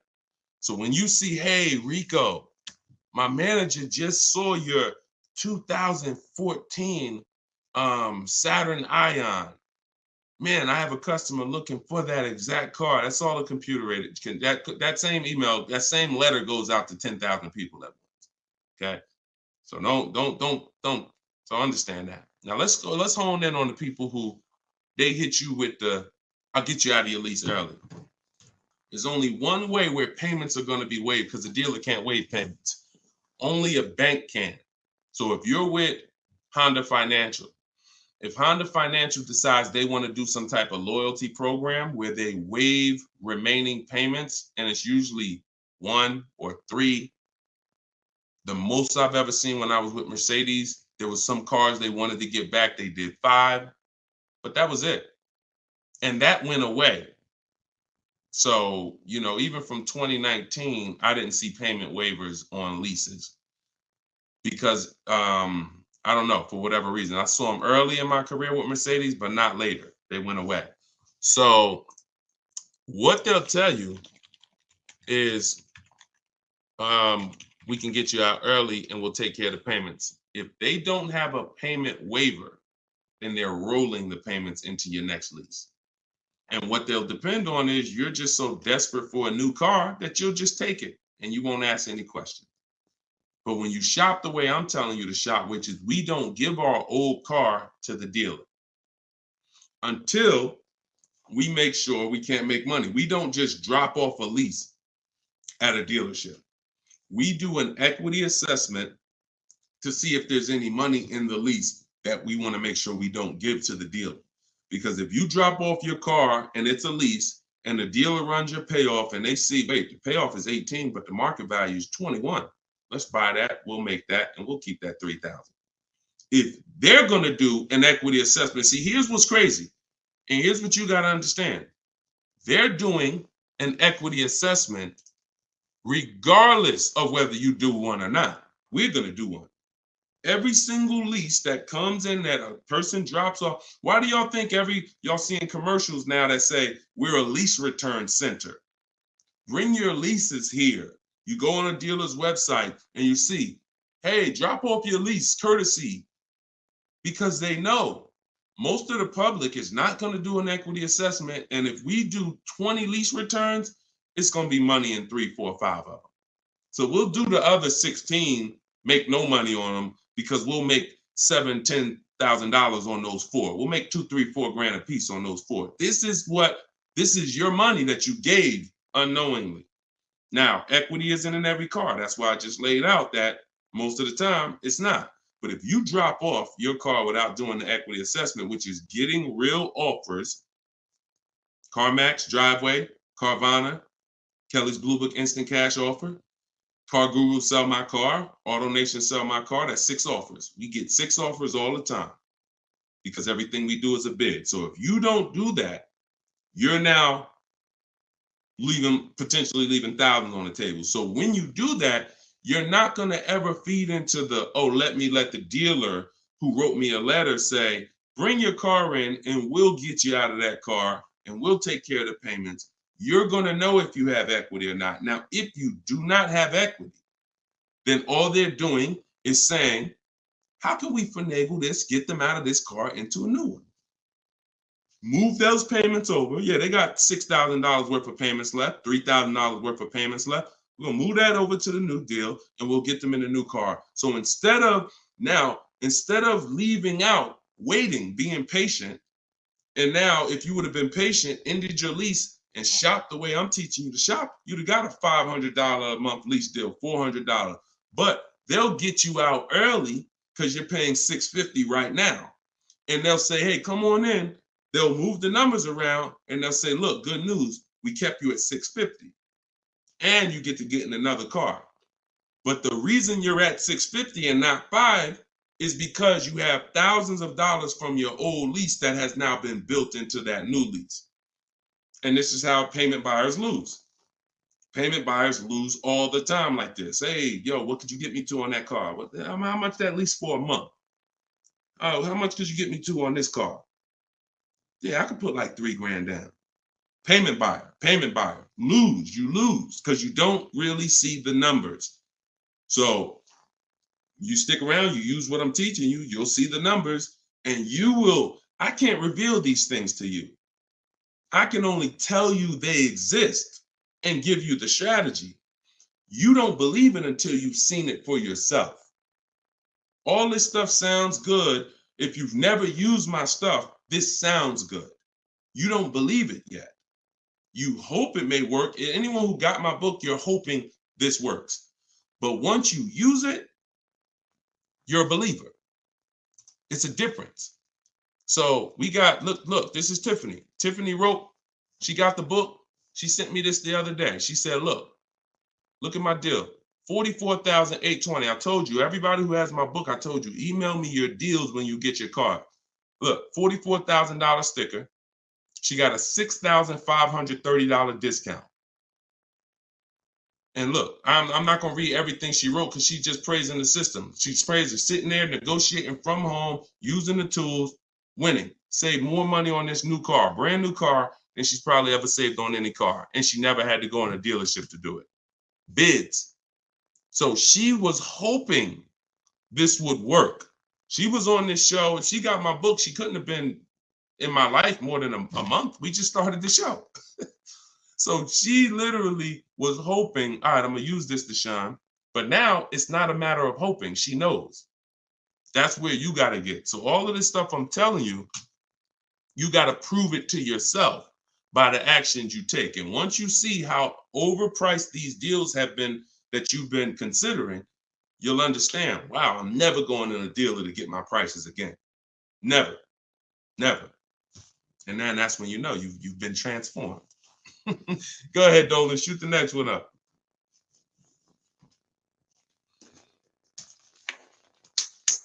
All right, Instagram. What's the best advice you can give to get the best deal on buying a car cash from a dealer? Forget how you're paying for it. Get bids. How you're paying for the car does not matter. See, people will walk in. If you walk into an 80% dealer with cash in your pocket, you're going to lose. Vicky, it's in my TikTok bio. She said, I want your book. Just click that picture of me. You won't even leave the broadcast. Everybody on Instagram, click the picture of me at the top. You'll see a website there, a little link. Click that. Get your book in literally 60 seconds and you come back to the broadcast. So how you're paying for the car does not matter. So people walk in and say, yeah, look, I'm paying cash. What's the best price you could do on this car? If you're in an 80% dealer, you there's nothing you can do. They can knock off because they're so high, and the discounts they're going to give is so. The only way they're going to give you big discounts is if they start at very high. If they got $5,000 of market adjustments, then yeah, they could say, look, you got me down. Look, I gave you 4,000 off. And I don't give anybody 4,000 off. This is a popular car. They're still using they'll still tell you on, hey, it's not a lot of cars out there. They're still running with that story, because if you believe it, they won. I told you, the name of the game with car sales is not you winning. It's you thinking you won.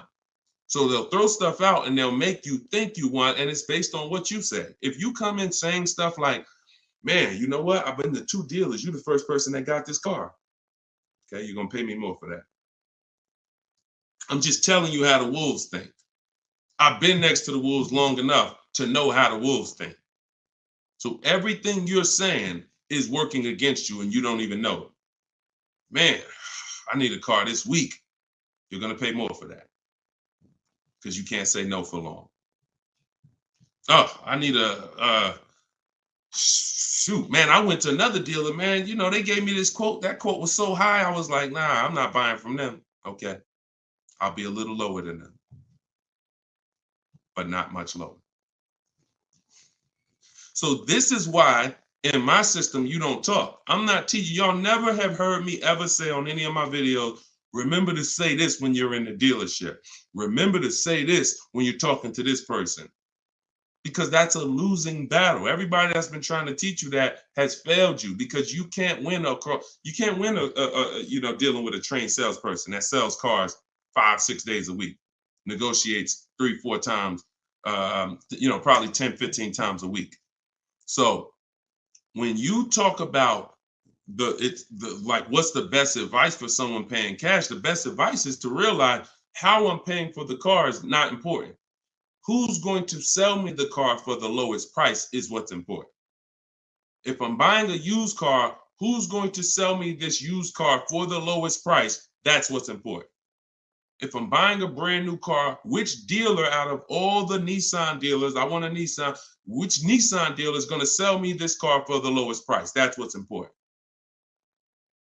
That's what's important. Separate the transaction, separate the acquisition of the car. And then I would tell you the same thing if you were talking about monthly payments.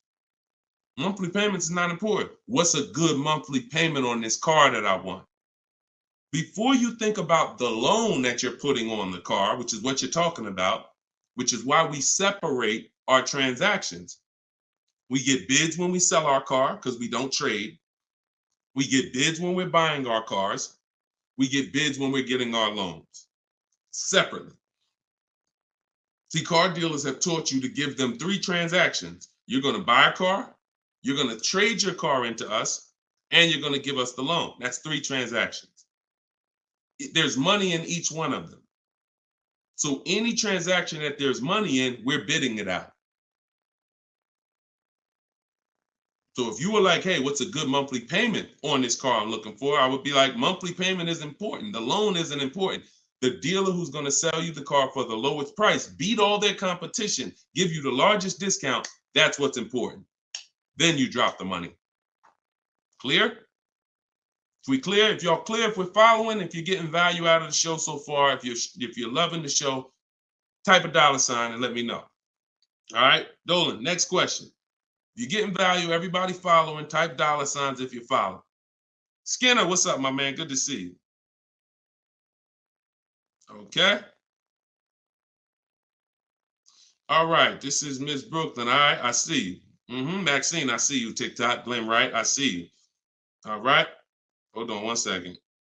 Instagram went down for a second. I like to get them down here. All right, I see you, Simply Elegant NJ. Okay, so Miss Brooklyn on TikTok. May I ask, my lease got totaled. Is there any good in that? I have 4 months left on my lease. Not really. The only time it's good when the lease gets totaled is if you rolled a lot of negative equity into that lease to get out of it. So if I went from a finance and I had a bunch of, many of you, once you learn that, if not leasing has cost you money, and big money. I cannot downplay this. Big, huge money, thousands of dollars, probably 4 or 5 grand every single car. Plus, you're not driving the cars you could be driving. So on top of that, just the money you lose is 4 or 5 grand. Then the cars that you're not driving is you can't put a price on that. You're driving an older car versus somebody who's driving brand new cars that are under warranty. So, but many of you, once you find out that you bought into a lot of bad advice about leasing, you're like, and we've had those questions come on the stream very regularly. Deshone, should I wait? I know I need to lease now. I need to be leasing, but should I wait or should I just transition now? It's always transition now. There's no benefit of waiting. Once you know you're not keeping your car 8 years, you're not going to outlive the depreciation. I need to be moving into a lease now, into a better financial structure, better vehicle. So if you move, some of you, when that happens, you're going to have 3, 4, 7 grand of negative equity that you're moving over because you're a short-term person. That's the only benefit if the lease is total, because all that negative equity gets wiped out and you get to start fresh. Now, if you put money down on a lease, these are the risks of putting money down on leases, and you need to know them. If your car is totaled or stolen and not recovered, you don't get the money back. So it's very important to assess the risk. I talk about this in my book. I talk about everything in my book. There's nothing that I'm talking about on this show that's not in my step-by-step book. So in fact, everything I'm teaching you is out of my book. So when you look and say, all right, should I put money down? Then you assess your risk. How many vehicles have you had stolen in your life? If the answer is 0, then chances are you won't have a vehicle stolen.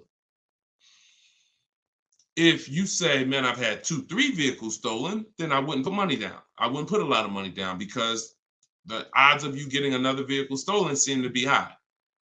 And if your vehicle gets stolen and they don't find it and you put 5 grand down on your lease, you're not getting the money back. Now, the opposite, the other end is if the vehicle's totaled, like you experienced, Ms. Brooklyn. If the vehicle's totaled and you put 5 grand down, you don't get the money back. So you ask yourself, how easy is the vehicle to total? If you got a Honda Civic, a Toyota Corolla, small SUV, something that's easy to total, then I wouldn't be putting money down on that lease. I wouldn't put a lot of money down. I've had people put money down on SUVs and bigger sedans and bigger, S-classes. When I was at Mercedes, people would lease S-class for like $1,400 a month. They put money down to lower the payment. I've had people put 7, 8, 9, 10 grand down on a lease on an S-class because they know it's hard to total an S-class. Like you have to be in, God forbid, a once in a lifetime accident to total an S-class. So that's what you do to assess your risk. And what you're doing is you're always shopping your leases with only first month's payment due at signing. Because if you can get a car that has everything you want, and once you get all your offers, if the monthly payment's in your budget with no money out of pocket, then that's what I would do all day long. That's what I would do all day long. But sometimes people will get like a lease and it's a great deal. It's under 1.5%, but they're like, you know what? Payment is like $600. I want to lower that to like $500, and they'll put 3 grand down to lower it, $3,500 down to lower it to $500. But that's a decision you make only after you assess the risk. But in your particular case, if you didn't put a lot of money down, then no, you're just gonna start fresh. You're gonna shop for your lease, and that's it. Good question. All right. Yes, under 1%, we call that a steal, Skinner. Absolutely. That is a steal, not a deal. Go ahead. And we get steals. Some people may say, look, man, how do you see steals? We already know. Look, we get steals. When you get bids, you'll see some steals depending on the lease program. Farina just got her Jeep Grand Cherokee, $66,000 Jeep Grand Cherokee, $579 a month. $579 a month. 0.88%. Sitting at home getting bids. All right. Go ahead. Next question, Dolan. Shoot it up. This is Byron on TikTok. How long should you wait to refinance after the purchase date? As soon as it makes sense. I don't know what your interest rate is, and I don't know how thoroughly you shop for your loan. If you use the bank bidding war, we're letting 15, 20 people run our credit within a 48-hour period. So it only is going to weigh on our score like as one hard inquiry. So if one hard inquiry would have lowered our score 10 points, those 15, 20 inquiries will lower our score the same 10 points when the window closes. So if you shop like that, then no, you're not going to refinance in a month because you shop the market so thoroughly, the potential for you saving in the short term is not going to be there. But if you didn't, then yeah, you might be looking now and see that there's people who can refinance you for a lower rate. But again, the reason I don't like doing that, if you just got the car, because now you're talking about, potential more hard inquiries. But what are you going to do? If you think you could get a lower interest rate refinancing, I go online, type in refinance car loan online and see, I think Lending Tree, Nerd Wallet, they have a couple resources that they recommend, and see if you could save money. I'm refinancing if I could save money, if I could drop, because look, on a $30,000 loan, if you got $30,000 that you owe, if you could drop your interest rate by 1 point, that's probably $1,000. So, I mean, if you're not taking the shopping of your interest and your loans, that's why we bid this out. In my book, not only, and I have a section when I send it, it's called the Bank Bidding War. So I haven't combined it into my book yet. But for those who are financing, I'm going to restructure the book. Again, another update coming of the book, because that's what we do. And I'm going to add the Bank Bidding War to the book. But I don't want you, if you go online and you see that you can refinance and you can drop your interest rate, then do it. But I always tell people, don't just take a long loan, because what they'll try to do is tell you and what you can fall for. Because if you just get hung up on the monthly payment, they'll tell you, well, if you take a 5-year or 6-year loan, refinance it to 6 years, your payment goes from $490 a month to $350, and you're like, okay, give me that. But if you've already been paying for for a year, now you refinance for 6 years, now you got 7 years. So you want to look at the total amount. So here's the rule of thumb that I like to follow. You can use it if you want. You're free to do what you want, but I think it's a good rule. You refinance and you take the highest payment you could afford at the new low interest rate. So if you could afford the 500, no problem, then take the 500. That might be 4 years. If you could afford, don't go to the lowest payment. Go to the highest payment you could comfortably afford, because that's going to give you the shortest loan. And then, other than that, that's it. That's it. Go ahead, Dolan. Kevin from Instagram, what's going on? Does your credit score guarantee you a great deal? No, absolutely not. There's tons of people for the last 3 years. Strategy guarantees you a great deal. Strategy. We get below market deals. There's no one using what I'm teaching. There's no one using what's in my book that's following my strategies and that's not getting below market deals, because we see the market. You can't get below market deals if you don't even see the market. How you going to get below market deals? You got one offer. You got 2 offers. You get what I'm saying? How do you know what the market is?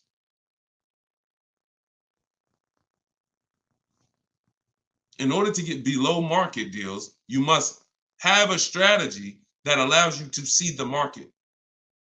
See the market offers. See the widespread. Look at used cars and say, man, this is everything within 100 miles of me. Narrowed down, blah, blah, blah. I see the market. So, and there's people with not great credit that are going to use the strategies to buy at a below market price. So strategy is what gets you below market deals. You can have great credit all you want. You have no strategy, you will pay market value or higher. Because below market deals are reserved for the people who have the strategies to get them. Nothing to do with credit. Nothing to do with credit. I tell you, if you have bad credit, your goal should be the only people I'm overpaying, and I'm not overpaying because it's all I qualify for, is my loan. My bad credit is not between me and the dealer I'm buying my car from. My bad credit is between me and the person who's lending me the money to buy the car. If below market price on this car is $18,000, if I don't have any strategy, then I'm going to go in and I'm going to buy it from them with bad credit and end up paying 21 plus the high interest rate, bank fees. And not only did I overpay for the car, but now I'm paying 15, 20% interest. That's what most people do. No strategy. So people with no strategy get killed two ways if they have bad credit: the loan and the price of the car. But when you have strategy, the only person who you should be paying more than average is the person who lent you the money. But they should be looking at you and saying, you got a great price on the car. Goes back to what I said about 15 minutes ago on separating our transactions. We separate our car purchase from our loan. The dealer who's going to sell us the car has nothing to do with the person who's giving us the loan. These are two separate bids. So my loan, because my credit's bad, is going to be a higher interest rate. Understandable. But I'm going to use the bidding system, get multiple offers, and I'm going to get a great price on the car. Separate. All right. It's a good question. It's a good question. And I'm sure a lot of people had that same question, Kevin. Go ahead, Dolan.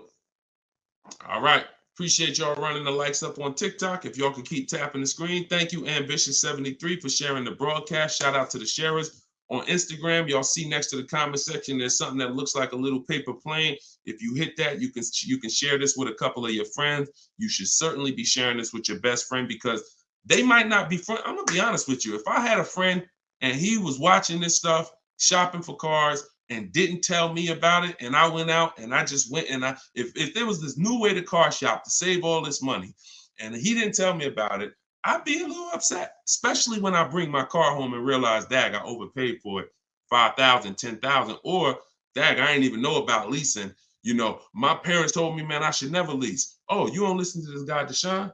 Nah, man, I don't lease stuff. No, you need to listen because if you're not keeping cars 8 years, he's going to show you why you're overpaying by thousands of dollars by not leasing. It's not even close. Oh, for real? All right, I'll watch him. Then next thing you know, he's seeing me, but he bought a used car last year. Or he bought a car that he's now in the finance with, and he's like, man, how long you been watching this guy? Man, I've been watching him for 2 years. You couldn't tag me in a video? You couldn't tag me how many people come on my stuff and say, Dad, I wish I would have saw this before I got my car. We're trying to prevent that. I don't want your friendships destroyed. Not only am I trying to save households financially, I'm trying to save friendships. All right, go ahead, Dolan. All right, we got the next one up. Jason, should you use MSRP minus dealer incentives to calculate the 1% rule or the MSRP without the incentive? Nope. MSRP. I showed y'all this the other day. I'm going to show y'all this again. Well, I showed people on the broadcast the other day, right here. Just let me remove that question so everybody can see it. Just take that question down real quick, Dolan, so everybody can see this window sticker for me. All right. See right here? Total MSRP. That's what you use. That's what you use. So the reason why you're using the total MSRP is because once you use if you're on TikTok, you'll see it on the rebroadcast because we rebroadcast these shows throughout the day. Once you see the MSRP the percentage is what's going to change. based on the offer the dealer made you. We do not change the, we don't calculate our formula based on the selling price, because the selling price, when it's adjusted, it's going to change the percentage overall. The selling price is what's going to dictate whether it's 1%, 1.4%, 1. So the selling price, once you take the monthly payment and divide it into the total MSRP, it's going to tell you, okay, who gave me the biggest discount? The lower the percentage, that's the dealer that gave the biggest discount. It's reflected in the percentage. So we don't have to adjust the MSRP. The selling price, if they took $15,000, look, they took a crazy amount of money off for Greg, $56,000 MSRP. He got a 0.9% lease. Matter of fact, let's look at Kimberly. Kimberly, she got a Maserati. She got a $91,000 vehicle. She ended up getting over 20 grand off. Over 20 grand off, getting bids, saving more money at home than everybody saving in dealers. Can't get these types of deals in dealers. So $86,000, then she got $66,000 offer. So they were taking $20,000 off. And then the car that she ended up getting was this one. And look, when you see 1%, when you see a low, that means all that discount that they took off is reflected in the percentage, because the percentage is what you are paying relative to the MSRP. So no, always use the total MSRP like I just laid out. Okay, that's the formula. All right, go ahead, Dolan. Great questions today. We're getting great questions every day. I'm enjoying it. TikTok, do you have to repurchase to get the book updates? No, you don't, Youssef. That's why it's a digital book. Example, Room went out of business a little while ago. Room used to be in our bids. When we sold our cars, the equity assessment, Room was in there. When we bought a used car, Room was in there. So they were in our bids for the marketplaces and for our selling our cars. They went out of business. I went right into the master file, updated it. That's why when you get your book, an email is sent to you with the master file. You don't want to ever lose that email. Even when you download the book to your computer or your phone, don't delete the email, because the email is what I update that will actually be what you refer to. So when you come back a year from now and you use it, you'll see, oh, shoot, this is different. Yeah, because we update this. So yeah, once you get it, that's why it's a digital book. That's why I didn't print it. And if I would have printed it, I could have, made more money probably, because I could have just said, hey, all right, y'all, a year from now I'm on here. Okay, so we had a lot of changes last year. This coming with our business, and now this new tool exists, and now this. So now this is Cars from Home Volume 2, and you can get it right now, but that's not the mission. So, but there is probably going to come a point where I'm not doing the 75% off anymore. I know that's our welcome offer. So, I mean, those of you who come on and look, $97, we've had people pay $97, not ask any questions, because if they use the book, they're not even asking any questions. If they use the book, it's like $97. I would have paid $900 if I knew what this book was going to do for me. So they're not hung up over $70-something difference. But I will at some point probably do away with the 75% off offer once we really launch and get enough books out there in the marketplace. So, but for now, you can get yours for 75% off in my TikTok bio, in my Instagram bio. It's my new digital book, Cars from Home, 7 Steps to Saving Time, Money, and Avoiding Dealers. Here we are on Goodreads. Thank you to everybody who's reviewed the book. And if you haven't reviewed the book and you used it, please go to Goodreads and add to our 5-star reviews. I appreciate you. And then we have a comment in YouTube and Facebook in the comment section where you guys can get yours, or go to deshonesbook.com, get your 75% off before the timer expires. You got 30 minutes. All right, go ahead, Dolan. Valerie on Facebook, in leasing cars, can I do personal modifications? Great question. I'm an amputee.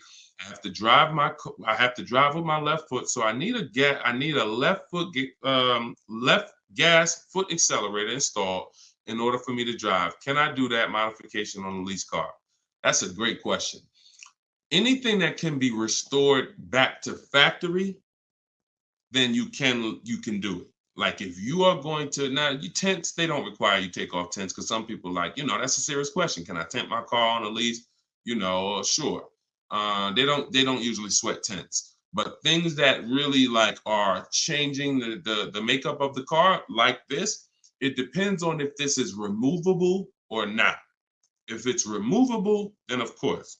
If it's not, and it's a permanent adjustment, then I would say no, because they're going to bill you for that. And so what I would do from you is I would only be, if you're not keeping your cars 8 years, now the mission is still to beat depreciation.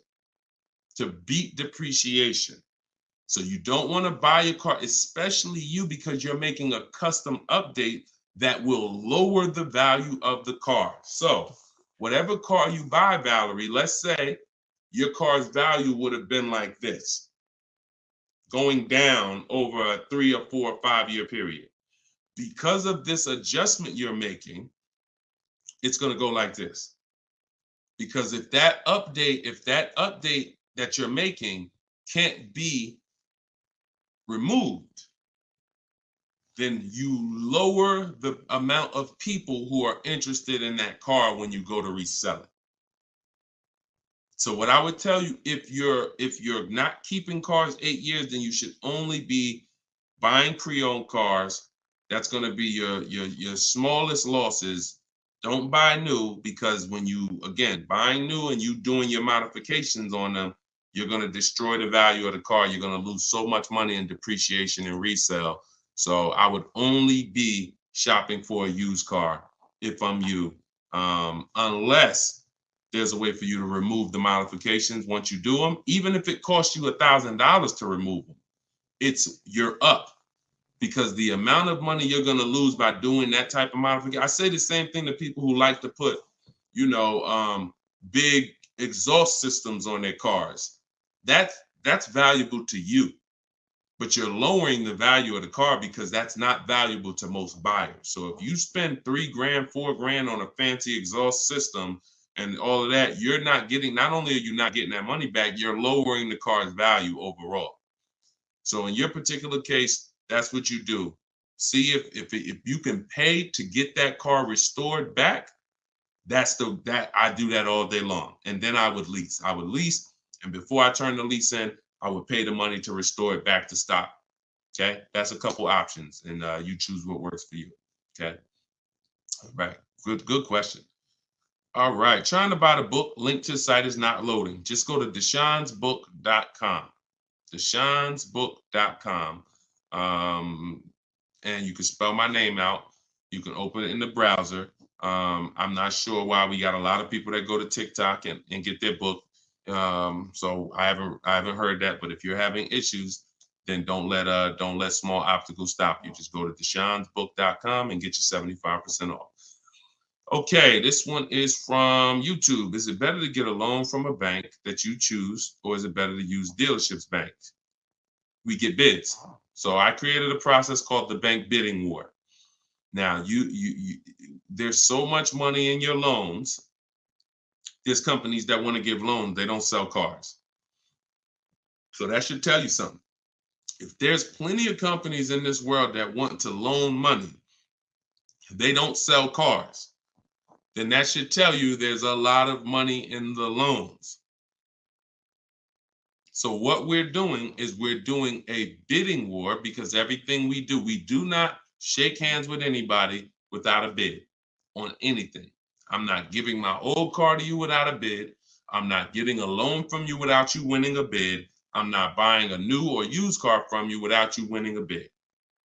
So we're not doing the bidding process until after we find the dealer who's going to sell us the car. Once we find the dealer who's going to sell us the car, won the bid, one dealer who says, okay, I beat all my competition, now we're buying from them. We are going to lock up that car with a deposit, and we're going to go home and we're going to start the bidding war. So the bidding war is 3 rounds. It starts before we look for the car, because we want to see if there's any special interest rates. So if I'm shopping for a car, round 1 of the bank bidding war, this is also in my book. And as I said, when you get your book, you'll actually see I'm sending you 2 files. I'm sending you the book. I'm sending you the bank bidding war blueprint separately, because I haven't added it to my book yet. But Round one is to see if there's any special interest rates, because if the car I'm looking at has a 0% interest rate from the manufacturer, or 0.99% or 1.99%, everything else is eliminated. There's no reason for me to look anywhere else. Now, we always have to see what the term is, because sometimes they'll say 0% for 36 months. That's not going to work for most people, because that loan is going to be too short. Payments would be too high. So we got to look at the term. But if we see they have 1.9% for 60 months, or 2.99% for 72 months, this is really going to, no bank or credit union is going to beat that. So that's round one. Now, most vehicles are not going to have that. So then we do what we just said. We're getting the bids. We're finding a dealer that's going to sell us the car for the lowest price, win the bid. Once we do that, we lock our car up with a deposit. We come home. That's where we start the bank bidding war process. So we're going to go online. We're going to call our bank, our credit union, do all these offers, let all these people access our credit with a hard pull. And then we're going to get the bids in round two. Whoever gets the lowest bid, they win round two. Then we call the dealer and we say, hey, this is what I got. If you guys can beat it with one of your banks, I'll do the business with you. That's simple. That's the bidding war. And see, when you do bids, when you follow my process, you eliminate any buyer's remorse. There's two types of buyer's remorse. You bought a bad car, so we have boundaries that we use to not buy bad cars. But then the other buyer's remorse is I overpaid. And not even I overpaid, it's the wondering if I overpaid, that mental torture. And some of you have had it the day you drive off the dealer's lot. Yeah, you think we should have did better? You think I should have asked them for another 1,000? I feel like I should have at least asked them for another 1,000. Yeah, I feel like this. You think the interest rate is okay? Mental torture, buyer's remorse, early buyer's remorse. That's eliminated using what I'm teaching you. When you get bids, it's guaranteed. We guarantee we get the most money for our old car. We guarantee we get the best price in the market on our car we're buying. We guarantee we get the lowest interest rate. It's guaranteed. It's a totally different thing. And the only way we do it is through bids. So that's the bank bidding war. And even I think who used it? I think Tiffany, when she wrote in, she would say something. That's what she was writing about in the end of her email she sent me. Send me your deals, y'all. I always want your deal. I say when you use this stuff, you use what's in my book. Email me your deals. You'll have my email, because when I email you the book, you'll have the email you can send your deals to once you get them. But this is what she said. She said, we received a check from our credit union, $41,000. We let them know we had a check, but their finance person, look, straight out my book. But if their finance person could get us a better rate, we would go with them. The dealer bought us a better rate, half our interest rate. But the bank they chose wanted $1,500 down, so we said no. So that's it. So she took round two of the bidding war, came in and said, look, if you could beat it, you got it. They said, okay, we could do half the interest rate, but you need money down. Okay, no problem. That doesn't work for me. So that's in control. That's like, okay. And there's going to be some scenarios where the dealer says, look, I can't beat it, but I can match it. And in which case you save all the paperwork. You don't have to go through that with the bank. So, and it's the guaranteeing of knowing I got the lowest rate in the market, because I had 15 banks competing, not one dealer who was shopping it. So total different thing. All right, y'all. I see we got a lot more questions. Shout out to the sharers. I see some new followers. If you haven't already, subscribe on YouTube. We got some new things coming for YouTube very soon. Some things that's going to help organize the show and help you reference things and see questions and break them down so you can actually reference your question. So YouTube is what allows us to do that. But we're live on all 4 platforms when we do the show. So whenever you see the banner above me, you know we are, we're replaying it. You could tell your friends about it, because some of you can't make the whole show. You got to go to work, or your friend, you could tell them any time of the day. We're usually rebroadcasting these shows, but the banner also will show when we're going to be live. So the good thing about it is you see in the banner, we'll have the live shows so you can actually see when we're live and you can join us. So this has been our 12 p.m. show. Everything we taught today is out of my new digital book, Cars from Home, 7 Steps to Saving Time, Money, and Avoiding Dealers. You can get your copy for 75% off for 30 minutes. If you visited the website, the timer started. So once you visit, that timer started. Once it goes to zero, the price is $97, which is still a great price. But if you haven't been there yet, you can get your copy for $24 at 75% off in my TikTok bio, in my Instagram bio, or pinned in the YouTube and Facebook comments. And we'll put the banner back on here for those of you who are watching us on TV. You can just scan this with your mobile camera and you can get your 75% off. But great job. Listen, great questions today. Make sure you are sending me your success stories so I can bring them onto the show, just like Tiffany. If you haven't already, go to goodreads.com and you can post. We just got another review on goodreads.com. So add to our 5-star reviews. Tell us your story so that we can keep getting this message out and the people who want to learn strategy can keep getting it. All right. Always a pleasure. God bless y'all. I'll see y'all on the next stream.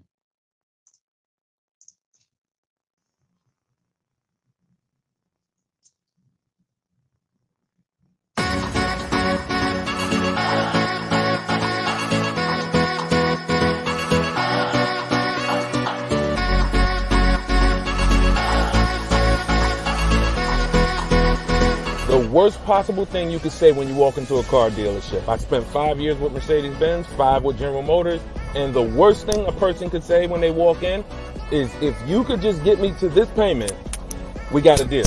So your loan's probably still like 19, which means you got to pay to get out. You're upside down. It's called negative equity.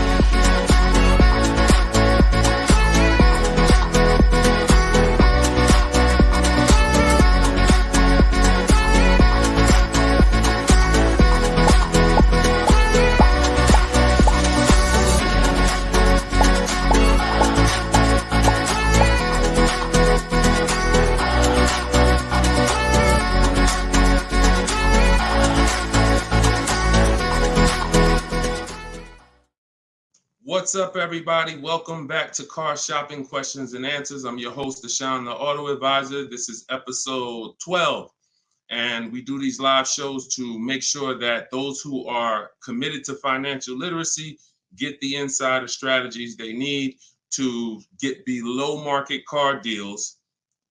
And the only way you're going to do that is by using strategy. So that is what we teach here. I am all about giving you the simple strategies you need to sit at home and let dealers bid for your business, let banks bid for your business, and let people bid for the cars that you're going to sell, not trade. And that's what we do here. So for those of you who don't know me, my name is Deshone the Auto Advisor. I spent 14 years in the car business. And since 2020, my mission has been to create smarter car shoppers, buyers, and owners. So if this is your first time ever seeing us on a broadcast, could you type the number 1? What's going on, Lisa Jane? Good to see you. I appreciate it. Hey, you're the best. I appreciate it. Listen, you keep using what I'm teaching, you're the best. I just love people who are committed to their money, because the wolves, the 80% of car salespeople who you deal with every day, and you don't know how to find the best car salespeople to deal with, those people are committed to their money. One thing about the wolves and the sharks is they are committed to making their 15, 20, 25, 30 grand a month, and they do not care who gets in the way. When you walk in, you're a casualty of war if you don't know what you're doing. So that's what we do here. So you guys can start typing your questions. I do have my man Dolan in the back moderating. He's going to bring your questions into the show. And if you're watching and you see the banners, that means this is a rebroadcast. But if you don't see the banners, we're live. And right now we're live. This is our Wednesday, 7 p.m. live stream. Okay, so once we get a couple questions, my man Dolan will bring the first one in. We'll get the show on the road. But the simple housekeeping, for those of you who don't know, I am the author of the new digital book, Cars from Home. We're rated 4.94 on Goodreads.com. Thank you to everyone who's reviewed the book and used it. I want you to email me your deals when you pick up your cars. See, what I want from you guys is to be excited about the deal. Right now, most of you are ashamed of your deals. So that's just a fact, because you wouldn't email. And I'm not in the business of telling people they got bad deals. But once you start using what I'm teaching and you start getting bids and shopping the easy way, you'll love to share your car deals. You'll be sharing your car deals with anybody willing to listen. And that's what I want. Okay, so As part of our welcome launch, you can get your copy of Cars from Home, 7 Steps to Saving Time, Money, and Avoiding Dealerships. It's 75% off in my TikTok bio for 30 minutes, in my Instagram bio for 30 minutes, or if you're on YouTube or Facebook, you can click the comments we have pinned for you and you can get your copy for 75% off. You won't pay the normal $97. You get it for $24. So Dolan, if you could, matter of fact, I'll throw the banner up. Dolan, you could throw the first question up and let's get the show on the road. Okay, this one's from TikTok. Miss SPM Clark, how are you? Is it a good time or season to buy a vehicle? That's a great question. Is it a good time? And whenever you hear a question that you like, that y'all running the likes up on TikTok already. Shout out to everybody tapping the screen, running those likes up. I appreciate you all. That's a great question. Is this a good time or season to buy a vehicle? There's no bad time. I'm going to tell you why. What you're depending on is to be positioned to find a dealer who really wants to move a vehicle. Now, 80% of dealers are overpriced. I'm going to continue to say that. Now, the reason I know that is because since 2021, I've worked with 1,600 people in my coaching program and probably another 5,000, 6,000 that have my book already. I know the data. When we're looking at offers, 80% are overpriced. So you need to know that 80% of the dealers that you're dealing with, 80% of the dealers in this country, if you're driving down the highway, 80% of the dealers are overpriced. They don't all have the same prices. I know you may have been taught that, oh, every dealer is the same. They're all different. They're all competing against each other. So you now use that to your advantage. Marketing tells you when does the marketing tell you is the best time to buy a car? We got a good number of people on here already. Make sure you stay by your keyboards because if this is your first time on the show, you'll see we ask questions and then I need you guys typing fast so that we can keep the dialogue going fast. When does the marketing tell you the best time to buy a car is? Okay. Brighten up my light while y'all do that. Hold on. I'll be looking at your answers. Okay. New year. Yep. New cars. Okay. When cars come out. Okay. End of the year after September. Okay. End of the year. I see you, Jamie, on Instagram. Okay. So that's the busiest week of the year. You go into any car dealership, it's a zoo. Now imagine that. I want you to put yourself in the car dealer's shoes. If you knew that you had customers trained so well that by that last week of the year, the place was going to be a carnival. And that's the end of the month is like that too. Holiday, President's Day is like that too. But here's what I want you to think about, because that's just a myth. There's no better deals. So there's some people that are buying cars during the holidays overpaying for them. Because here's the thing, you got a line of people behind you. If you're at home shopping, that's different. But if you're in the dealership, think about it. You got a line of people behind you, 10 people. So when the salesman's talking to you, it's like, I don't even have a lot of time, right? Salesman doesn't have a lot of time to talk to you. Listen, Bernard, listen, man, I'm making you a good offer. You see the place is packed, man. You know, I would take it if I was you, but you know, we really don't have the time. You know, if you wanna think about it, you're more than welcome. There's no guarantee the car's gonna be here when you come back. Psychology working all against you. I told you, if you've been on the stream before, you know the name, that you winning is not the important part in a car dealership. It's making you think you're winning. So when you want to be in a car, this is when you want to be shopping 3 months before you need to have a car. And I'm going to tell you why. If the place is a carnival, there's no reason to give cars away. There's no reason. Why do I want to do a big sale? Why do I want to discount the cars if the place is packed? There's 3 customers for every car that I have. It's a marketing game. Now, the opposite is true. You got to think about this. On the 3rd of the month, when the place is empty, 10th of the month, dealers looking at I remember we used to look at our numbers, right? Because everyone makes you think dealers only think about their numbers at the end of the month. Go at the end of the month when dealers want to hit their numbers. Don't you think dealers want to hit their numbers on the 10th?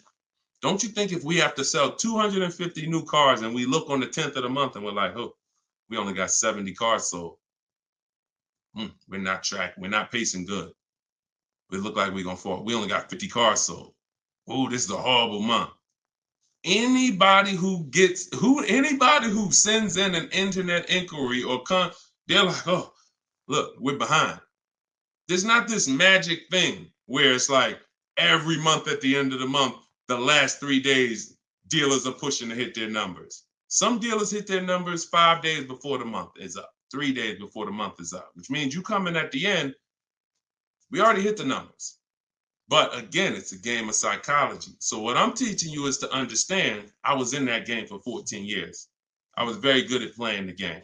Now, I'm not going to lie. I wasn't a person who lied. Anybody who knows me from New Jersey knows anytime, the way you guys see Deshone, there's a couple people who, since, we've gotten over 2 million followers now across all these platforms. So God has blessed me. But there are people who know me. They dealt with me. And when they see my videos, what they say is, the same way he is in the videos is the same way he was in the dealership. Nothing changed. Some people are like, oh, I'm online now, I'm teaching. And then it's like, they got a bunch of people out there that's like, no, that's not, he changed when he went online. The same way I was in a dealership teaching people about numbers, about leasing, don't buy your lease, all of this stuff that I'm teaching in the stream is the same way. So the game of psychology is what you have to stop falling for. Stop looking at marketing, and now you have to look at what does make sense. That's being in the market 3 months before you need a car. I'm gonna tell you why. If your lease is up in a month, that's good because you can extend. So I always tell you, start shopping when your lease is up, when you got one payment left. That's good. Start shopping your offers because if worse comes to worse, you can extend the lease for free and you can buy yourself another month or two. You want 3 months because here's what happens over 3 months. Lease deals change if you're shopping for leases. Offers and incentives change if you're shopping for cars that you're buying. If you're shopping for a new car you're buying, you can look so here's an example. Let's say I'm looking for a dark blue, Kia Sorento, right? For example, if I reach out to them, something I teach in my process is we have 2 dates. 2 dates. Those of you who have my book know this. Some of you have seen it in my free social media videos. 2 dates. As soon as date, no later than date. As soon as date is the soonest you can say yes to an offer. That's the soonest you should be looking at offers. You shouldn't be looking at offers if you can't say yes to it yet. Wasting time. Then the second date is the no later than date. That's our deadline. So the time between there, I like to see 3 months because when you reach out to a dealer, one of the things in my template in my book, one of the things you should say if you're talking to a dealer is, I can make a deal today, but I don't need a car until December, whatever. Whenever that is, in the summer, whatever. Because the time in between that is your leverage. That's the time where you could say no. That's the time where everyone else who's going in the dealership, the way everyone else shops, they're going in desperate. Oh, I need a car today. I need a car by Friday. All of the stuff they're saying out their mouth that's going to make sure they pay more because car sales people hear that stuff. And so you're not saying that. You're saying, hey, if you got a blue one and it's not going to be here for 8 weeks, I'm interested in that. See, they can't present that to these other customers that are there desperate mode right now. That car that 8 weeks away, can't present it. So inventory changes on a month-by-month basis. Incentives and rebates change on a month-by-month basis. I'm gonna tell you the biggest thing though. Let's go to used cars. Price trends change on a month-by-month basis. So when we go to shop for used cars, we always have on alert so that every single new car that hits the inventory pops up on our phone, in our email. Everything I'm teaching you is in my book. Now, I don't hold back. You can get it any way you want. You can get it on the stream. You can get it on my videos. You can get it in my book if you want it all in one spot. But so when we do this, everything new is popping up. We can see the price changes. We can monitor the price changes. But the biggest thing is when a dealer needs a deal, you're positioned. Let that sink in. I just gave you a scenario a couple minutes ago of how it looks when a manager comes in and says, all right, y'all, we got to have a meeting. Okay, y'all, it's the 10th of the month. We only got 50 cars out. We got to sell 250 cars by the end of the month. We're way behind. Anybody who is real, that's what we call a real customer, a real buyer. Get them on the phone and, see if they're open. We're not turning away any reasonable offer today. Now, for those who are desperate, need a car today, need a car this week, those people been going. They're never going to get these phone calls, very rarely, because they're moving so fast. You position. You in their email. Tom knows Sparta is been emailing me. He told me he doesn't, or she, I can't tell if it's, I can't tell by your name, whether a man or woman, but let me see. Sparta, hey, I know I couldn't get to your offer before. You still open? Yeah, thank you. What you got? Position. So you can't do that when you're desperate and when you're shopping. Now, if you're in an emergency, understood. You totaled your car, you need a car in 2 weeks, understood. We got plenty of people who get in, use my stuff, they get their car in 2 days, they get their car in. That's why my biggest thing is teaching you the strategies you need to get below market deals in 48 hours. But the benefits of having time can't be measured. The benefit of being able to look at deals, have dealers call you. I had one of my people who listened to me. He had a Kia Telluride. The general manager called him the last day of the month and said, look, if you could get this done today, I'll take $5,000 off the price. That's the one he ended up going with. His name is Wendell. So I don't say there's a best time to buy a car because I've seen deals at the beginning of the month. I've seen below market deals at the end of the month, non-holidays, holidays. I've also seen people overpay with no strategy at the beginning of the month, the end of the month, the holidays. So you get what I'm saying? Y'all understand that? It's all about being positioned. And if you can be positioned, you'll find that you'll love getting those calls and those emails. Like, man, all of those people, when I reached out to them, they act like they didn't want to do a deal or they couldn't get to my number. Don't worry. 2 years ago, I was shopping for my mother's Mazda CX-5. I reached out in October for the offers. I looked at the offers, didn't like them. Then I reached out in November. Same salespeople. They knew me. They know I'm serious. But hey, I didn't like the offers last month. Didn't like the offers in November. December, guy calls me or emails me, Deshone, I got this car. Let me know if it'll work for your mother. I think I can get to your number on this. Saw the car? Yep, car works. That's the one we ended up getting. Strategy. All right, that's how I want y'all moving. Go ahead, Dolan. Next question. This one's Lisa Jane from TikTok. How are you? And we are live, y'all. This is our Wednesday, 7 p.m. live stream. So if you don't see the banner, that means we're live. If you see the banner, that means you're watching the replay. People watch the replays all throughout the week, so people get value out of replays. But if you are not seeing the banner, that means we're live. So ask your questions. Time to turn in my lease. I'm already over the sales guys, not sure how to start. First thing you're going to do, sounds like you've decided you're going to lease again. So that would be the most important question. That's always the first question because that's the foundation of your deal. Leasing versus purchasing. I always say, if you've been on the show before, you can't get a great deal if you purchase, but you should have leased. Impossible. So once you decide that, now we're going to do an equity assessment. So we are no longer, Lisa, going to turn in. Who's dropped off a lease to a dealer at any time in their life? Type 1. You had a lease, you've just dropped it off or returned it to the dealer. And what you're going to see now is you're getting a lot of dealers that say, we're a lease return center. Bring your lease in. We'll ground your lease for you. Even sometimes it's not even their brand. They sell Hondas and they'll say, hey, bring any lease and we'll return it. The reason they're doing that is because they're going to do an equity assessment.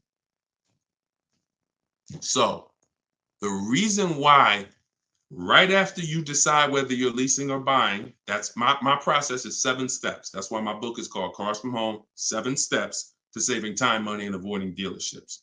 Step 7 is delivery. That's the end. But the first step is lease versus buy, 8-year rule. Second step is equity assessment because you need to understand that every time you give your car to a dealership, either dropping it off on lease or you trade, they're assessing your equity. They're assessing the position of what the vehicle is worth on the market.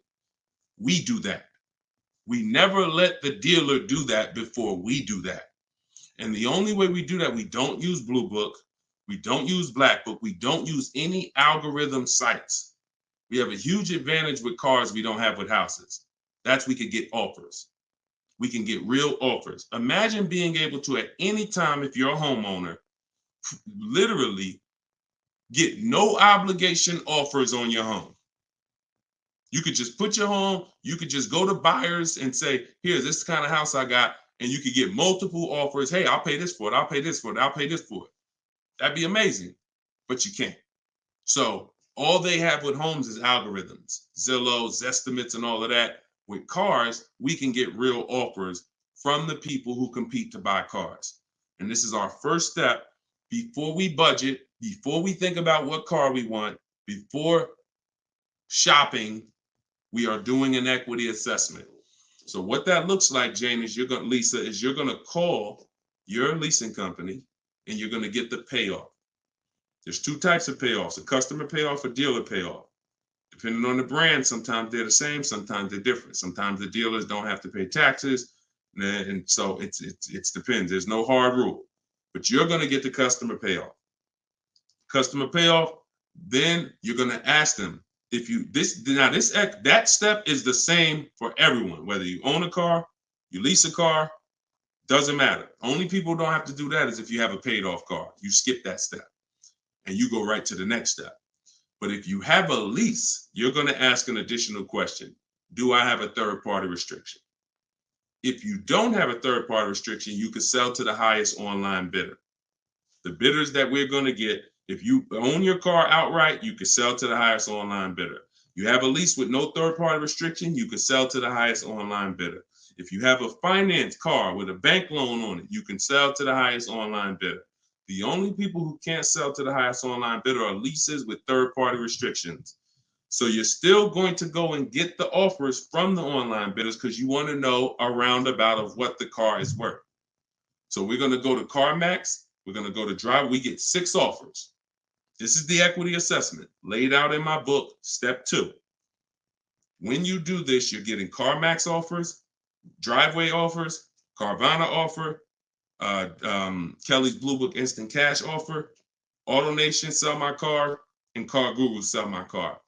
When you get to the point where if you lease, just pay attention. See, there's a lot of details. This is why I say when y'all are trying to look through all my social media videos, you don't realize what things are applicable to you and which are not.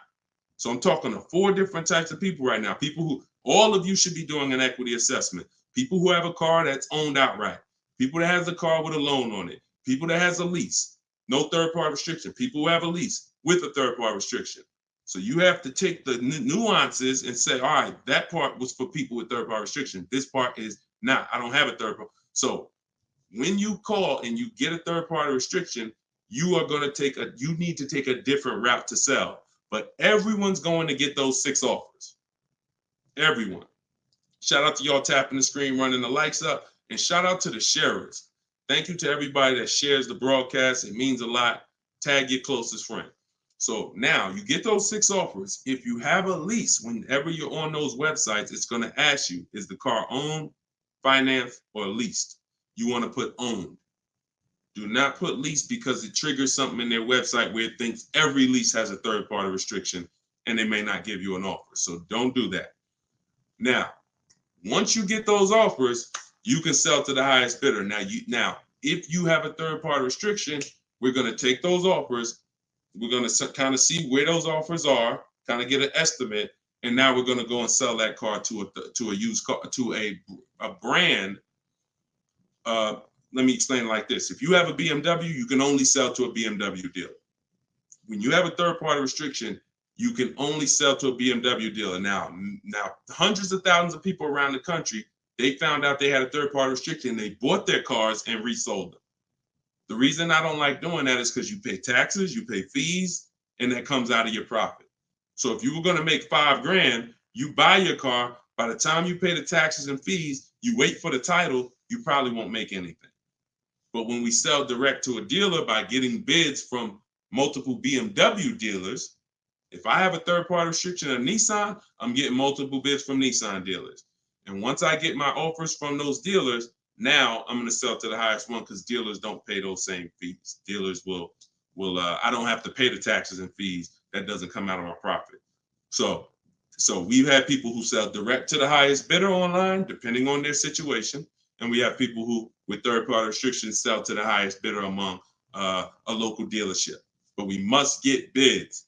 Doesn't change. We get bids no matter what. So some people say, Deshone, I use what you teach. I went on those websites. They said they don't buy leases. You didn't do what I told you to do. You put that it was a lease in there, and then no, you don't. No, you have a third-party restriction. We sell to a dealer of the same brand. We get bids from multiple dealers. That's what I'm saying. So it's laid out in my book. If you want the roadmap, if you don't want to try to remember this, TikTok bio, Instagram bio, comment section on YouTube or Facebook, or you can scan the QR code, get your book for 75% off. You won't pay the normal. Hold on one second. Let me turn this off. You won't pay the normal $97. Okay, so that's the equity assessment. When you said, Lisa Jane, I'm not sure how to start, that's the process. Because we never return a lease that has equity. We don't return a lease until we find out that there's no equity. If there's no equity, then we'll drop off the lease and we'll shop for our replacement vehicle. All right, good question. Go ahead, Dolan. Good evening. How do I narrow down the luxury brand of car desired after filling out the shopping sheet? I'm looking at cars. Once you fill out the sheet and you're looking at, you're talking about you're in the step 4 shopping. Val, you're trying to decide what you want. Hold on. Let me be clear. If you're in the phase where you're trying to decide what we want, we see in step 4 we have a whole process, a whole step that's called shopping, not buying. See, you need to clearly separate those two things. See, what happens when you mix shopping and buying, you go in to look at cars. If you're looking for a new car or a lease, you go in, you're test driving cars, and then you sit down, you start talking numbers. You mix the two. Shopping is deciding what you want. That's going in test driving. That's taking the kids, making sure they have enough leg room. That's doing everything to make sure, test driving, 15, 20-minute nice test drive. All right, comparing the features, going to drive the Honda, then I'm gonna drive the Kia, then I'm gonna go drive everything I'm interested in. I'm not talking numbers with anybody. That is shopping. Once you have decided what you want, now we're coming home and all the purchasing is done from here. All the bidding is done right from where you're, right, like this is where I get my cars at, right here. I sit right in front of my computer, and in 60 minutes of work, I'm gonna have bids coming in 48 hours. I'll know what the below market values are. So if you're just talking about the shopping phase, I'm on YouTube. If I'm looking for like a 3-row SUV, I'm typing in 3-row SUV. And then I'm looking at the competitors because we're not giving enough. Look, car manufacturers do a horrible job of marketing. Horrible. There's 40-something companies that make cars that spend millions of dollars to try to get you to come see them at least. And so that's the reason why you notice when you have a car, they're reaching out to you before the car's paid off, before the lease is up, because they know once you get to the end, you're more likely to shop. That's why they try to keep you, we were reaching out to people with Mercedes 6 months before their lease was up. 9 months. Hey, Mr. Jones, if I could get you out early, would you consider it now? Hey, good news, Mr. Jones. Hey, I might be able to get you into a new Mercedes and keep your payment right around where you are, right around where you're at now. Is that something that sounds good? Okay, when can you come in? All right, not till this weekend, but you're going to have to lower the payment. This payment kind of high. Listen, Mr. Jones, look, we have several options. You're a loyal customer. You've been with Mercedes for a long time. Anytime you come, listen, I promise you, me and my manager will work hard to make sure you get a number that works for you. But the first thing we want to do is pick a car. We got a lot of nice new models. Want you to see them. Blah, blah, blah. You got to understand, if we're pulling you out of the car early, we're trying to prevent you from shopping the market, because every couple of years, there's new product, new technology, new features. You want to see this stuff. You want to see these cars. And so that's when I'm telling you is you're about to spend 50 grand, 30 grand, 70 grand. Take the time and treat it like if you were going into the mall to spend that kind of money. If you were walking into the mall to spend that kind of money, how would you want to be treated? Would you ever rush yourself? Would you want anyone rushing you to make a decision when you're about to make a $70,000 decision? A lot of you are not test driving enough cars. Now, with a used car, you can't test drive it until right before you buy it.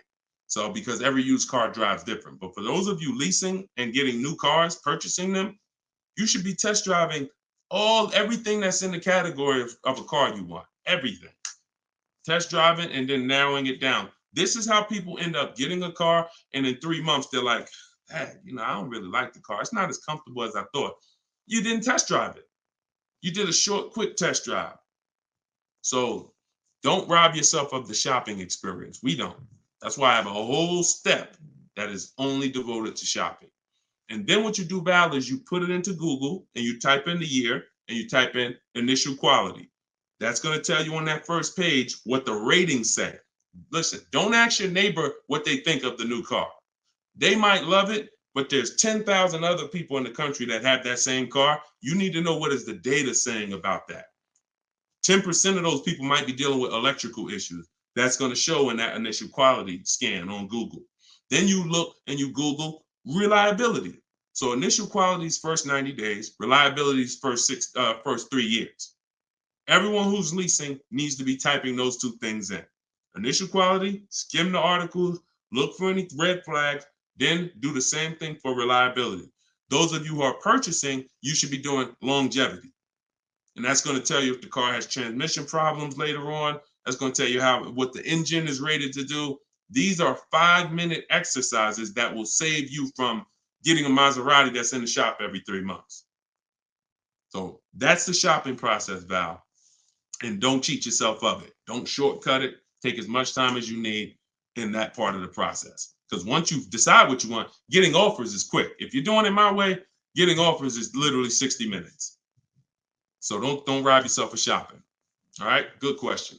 Go ahead, Dolan. One thing I will not do is sign anything to test drive. If anybody ever, keep that question up. If anybody ever makes you sign something to test drive, first of all, and I have a particular way I set up a test drive.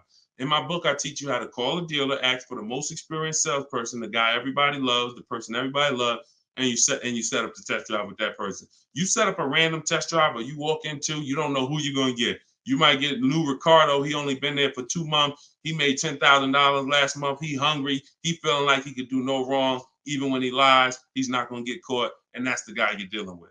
You got to set up everything is a system.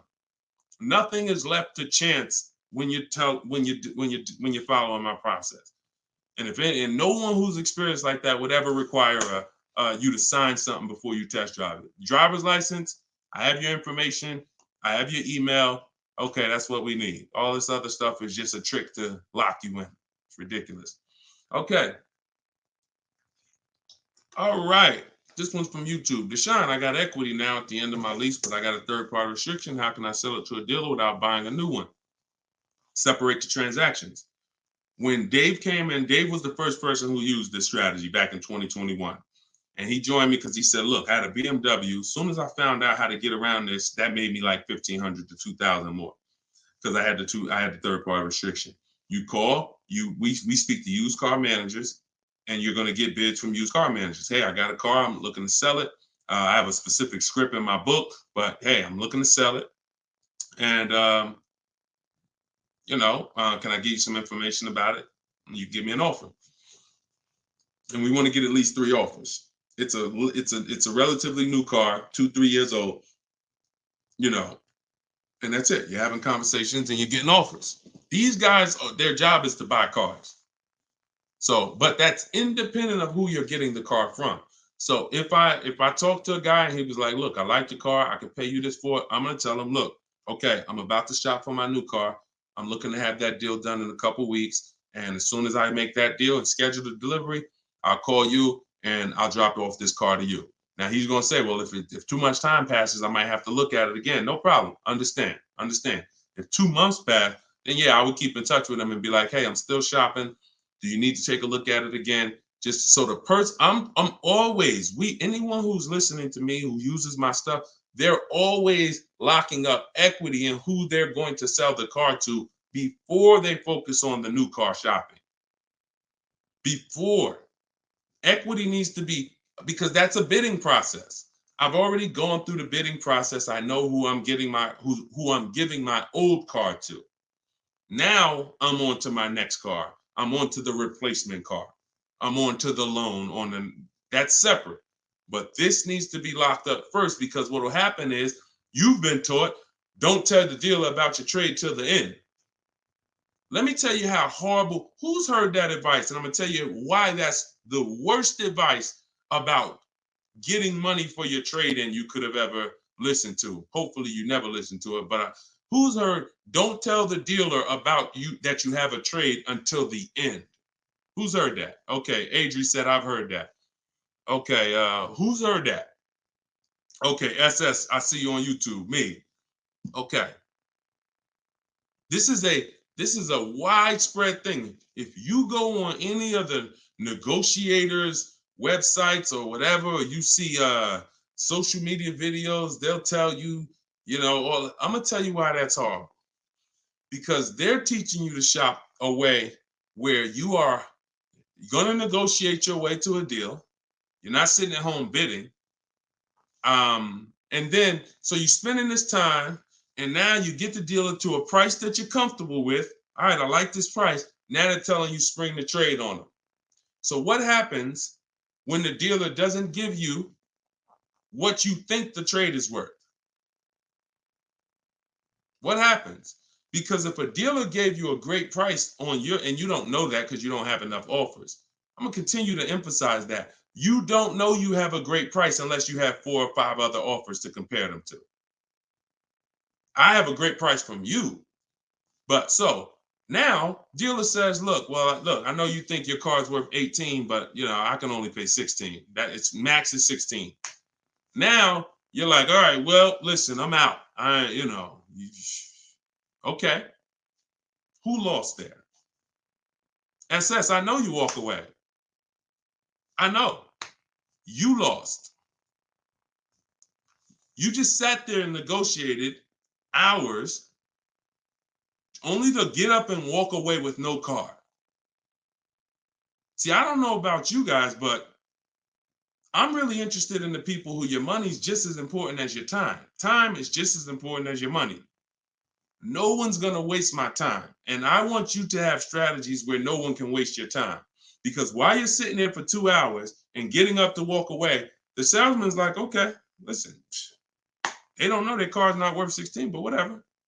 Somebody else is going to buy this car. So you're going to go and do that same thing again with some other dealer.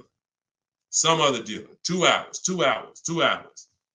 And I think that I guess they just know that you're comfortable spending a whole lot of time car shopping. But you don't do that. The only time you're ever going to reveal that you have a car that you might bring to the transaction is when you know you already have offers. So I don't mind once a dealer wins the bid saying, well, look, I do have this old car. I already agreed to sell it to this dealer from Kelly's Blue Book Instant Cash Offer, but if you could match it or beat it, I'll give you the car. That's different because you're not going to stop my deal. When you do it like that, no one stops your deal. No, you know what? Hey, that dealer that's paying you that's a good offer. All right, no problem. I'm going to buy the car from you because you won the bid, and then I'm going to sell the car to them. And if by chance they say, you know what, that is a car I could, my used car manager says he can match that. Great, here you go. But this getting up and walking away, driving to a dealership only to find out I got to the dealership, they told me they had $4,000 in fees made up that they put. I just got up and walked away. You wasted 2 hours of your life that you can't get back, and you still need the car shop. So what you're going to find using what I teach, you'll never waste your time. You'll never waste your time. My time's just as important, man. I got 2 kids. I got a lovely wife. I want to spend time with them and people I love. not in car dealerships walking out. That's just me. If you like me, then we're gonna love working together. So go ahead, Dolan.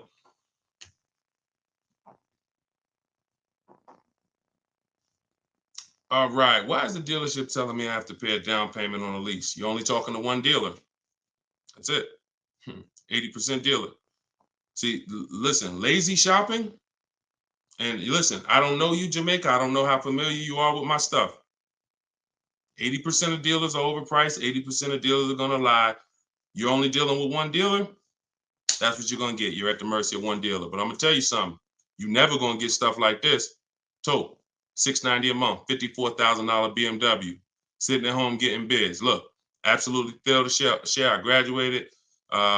She joined my program back in 2020. Now, just so you know, I have a video program and coaching. It's the same. It's based on the book. It's 7 steps videos, 7 steps, 7 steps in the book.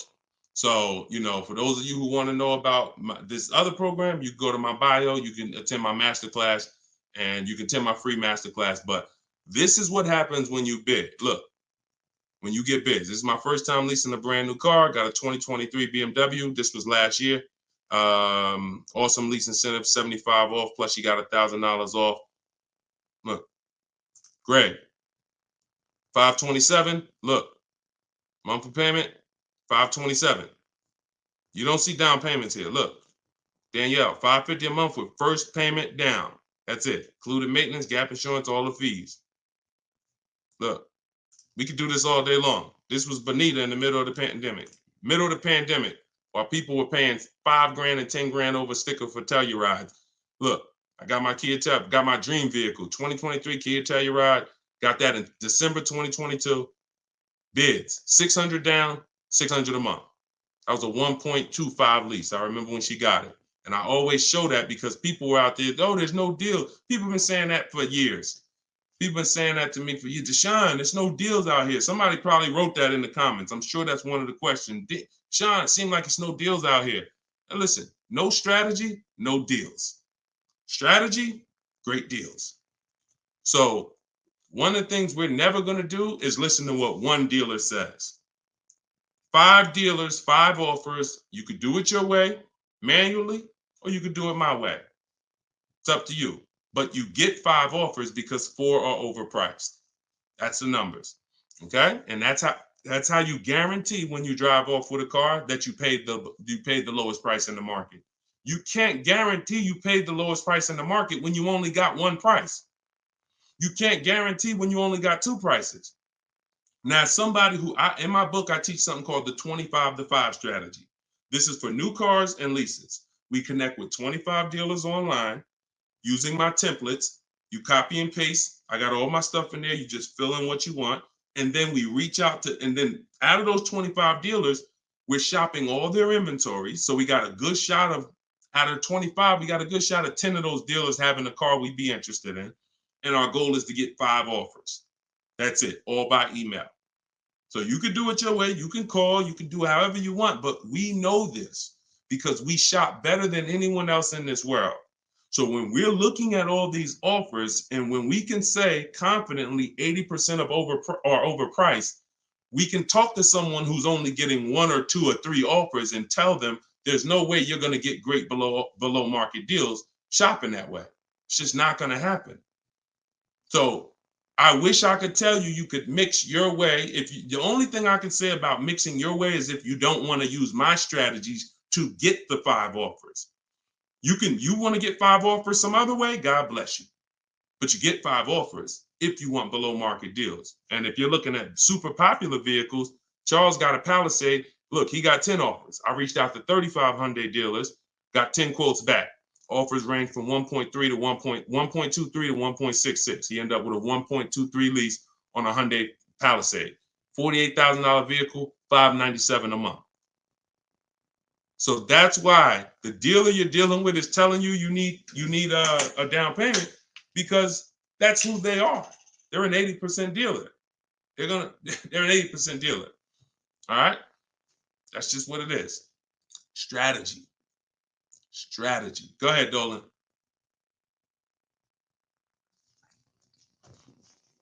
All right. TikTok. Miss Brooklyn. How much is a good price under MSRP? It's going to be different for each car. It's going to be different for each car. There's no way for you to know this.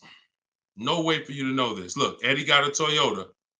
He got $2,086 under MSRP.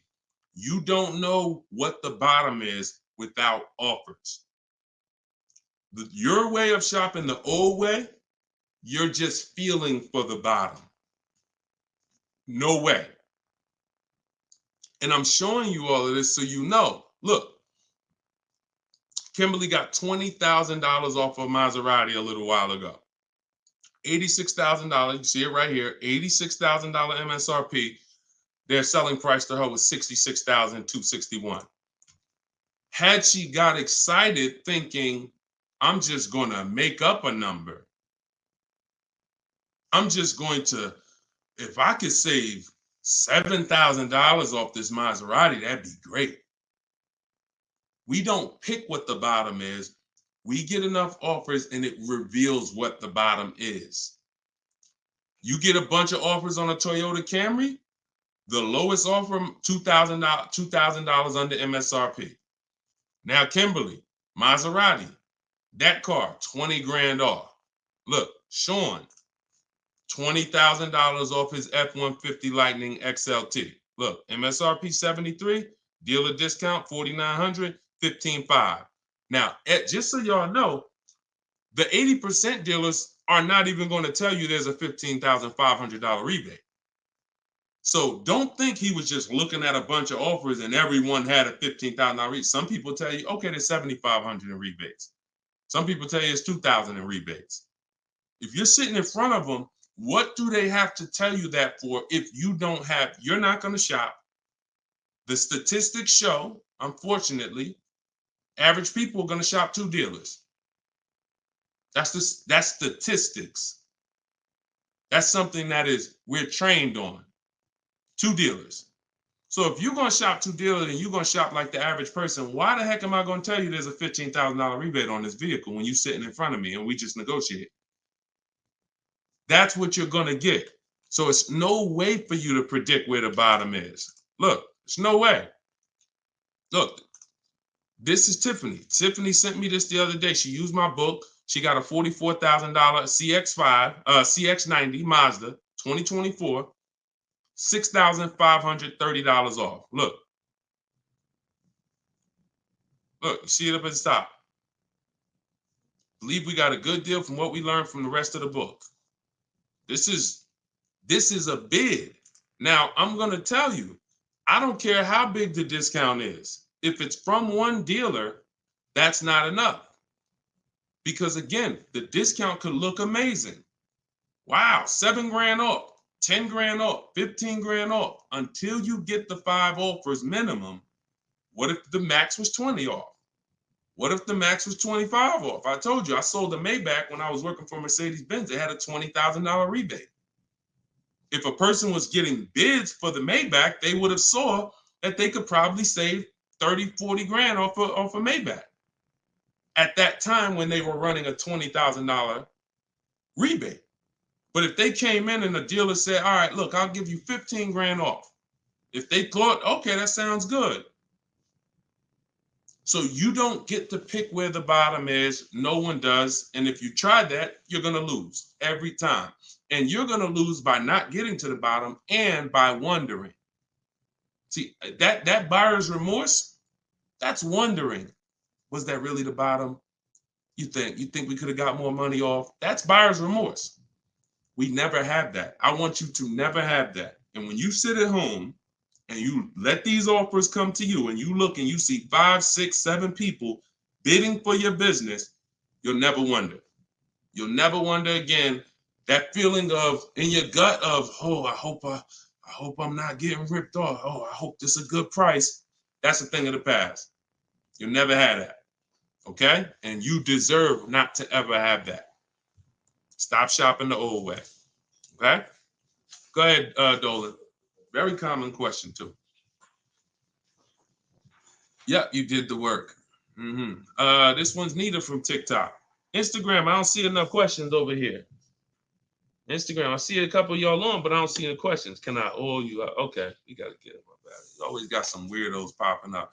That's why I'm going to let Dolan pull in the questions. Sometimes I'll be reading and we get just go. All right, so Nita from TikTok. Should I be worrying about the cost of insurance when buying a car?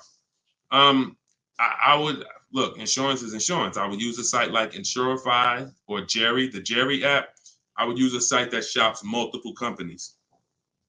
Insurify shops multiple companies. And some of the smaller companies that don't have the big budgets, some of you go to insurify.com tonight, you might save money. So you need to, and I'm not endorsed by Insurify right now. I just believe in the product. Look, I believe in anything that gets my favorite two words, multiple offers. Because that's how we buy everything else. That's how we buy TVs, that's how we buy electronics, that's how we buy groceries. You go in, you want some potato chips, you got 30, 40 companies competing. You got, spaghetti sauce, 10 different companies competing, trying to sell you. Oh, we're on sale this week, blah, blah, blah. It's always multiple offers. So any tool that gets multiple offers, I love it. So insurify.com or the Jerry app. Yeah, insurance is insurance. Jay Love, how's the market looking? Watch the earlier broadcast. We answered that. That was pretty much, I think that was the first question in the show. So you could go to YouTube, watch the rebroadcast, and you'll see the answer to that question. Go ahead, Dola, shoot that next one up.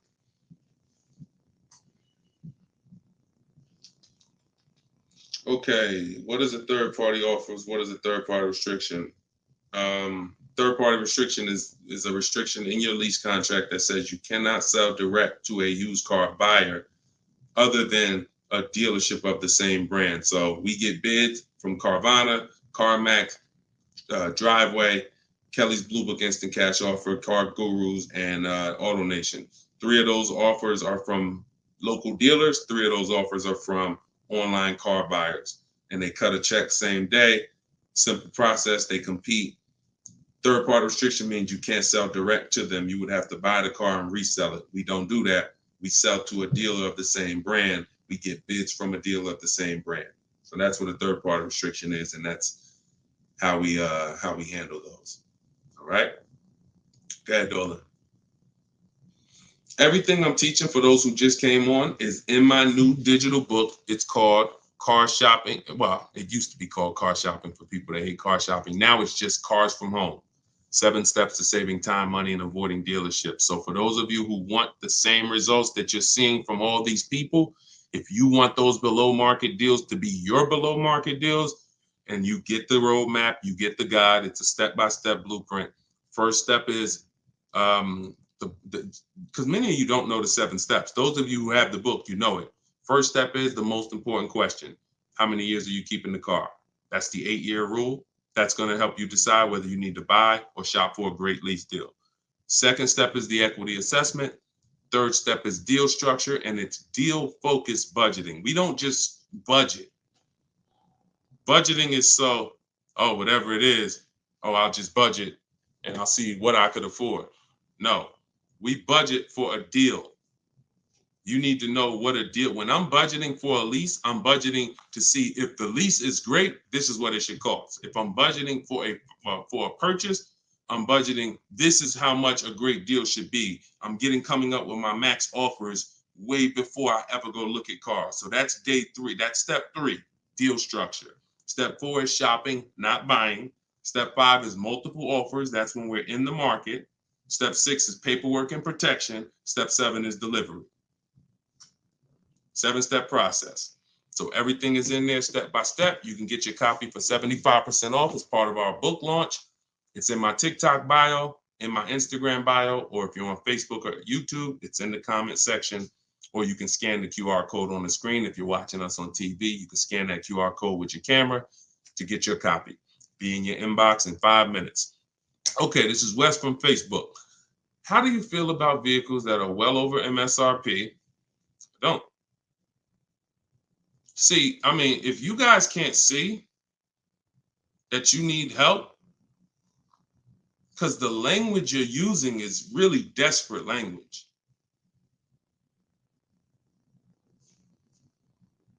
I really don't know, like, because here's the thing. You're walking into dealers because that's all you know to do, and you're saying that stuff. Vehicle I'm interested in selling almost 20 grand over MSRP. I remember when the new Broncos came out a couple years ago during the pandemic, and people were paying 10 grand, 20 grand over MSRP for them. And when our first person got a Bronco with no markups, everyone who paid 10, 20 grand, 5 grand, 2 grand over at that time, money's out the window dealing with 80% dealers. And then you go in and you say this stuff that just works against you. Oh man, yo, you go into another dealer. Hey, what's this? Oh, y'all got, how much y'all asking for this? Well, we're asking 10,000 over sticker. Oh, okay, that's better than the other deal. This other deal I was in, they was asking 20 grand over sticker. Negotiating against yourself. How you gonna turn around and ask me for money off when you just said that the price, because I'm 10 grand over, I'm good.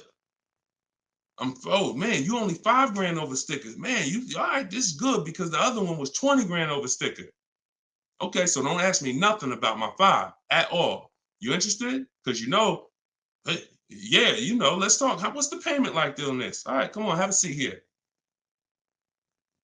This is you going out with the cleaver in your head. I don't know how else to tell you. Like, sometimes I'm nice. I'm a nice guy. I wouldn't be doing this if I wasn't a nice guy. This is what God put me here to do. But I'm telling you, you're sheep to slaughter. If you don't learn this strategy, you are a sheep to slaughter, and every single time you buy cars, you're overspending by that. You go out right here. Now, if you get bids and you start to see, okay, man, I could get that car not only for this. We had somebody come on the show the other day, and she said, man, I got a brand new 2024 BMW X4M, the M. And she said, I got the bids. I got 4 grand off and another 3,000 for my military. I saved 7 grand. Bids sitting at home. Some people going in the BMW dealers paying 5 grand over sticker for the brand new, newly designed 2024 M. So,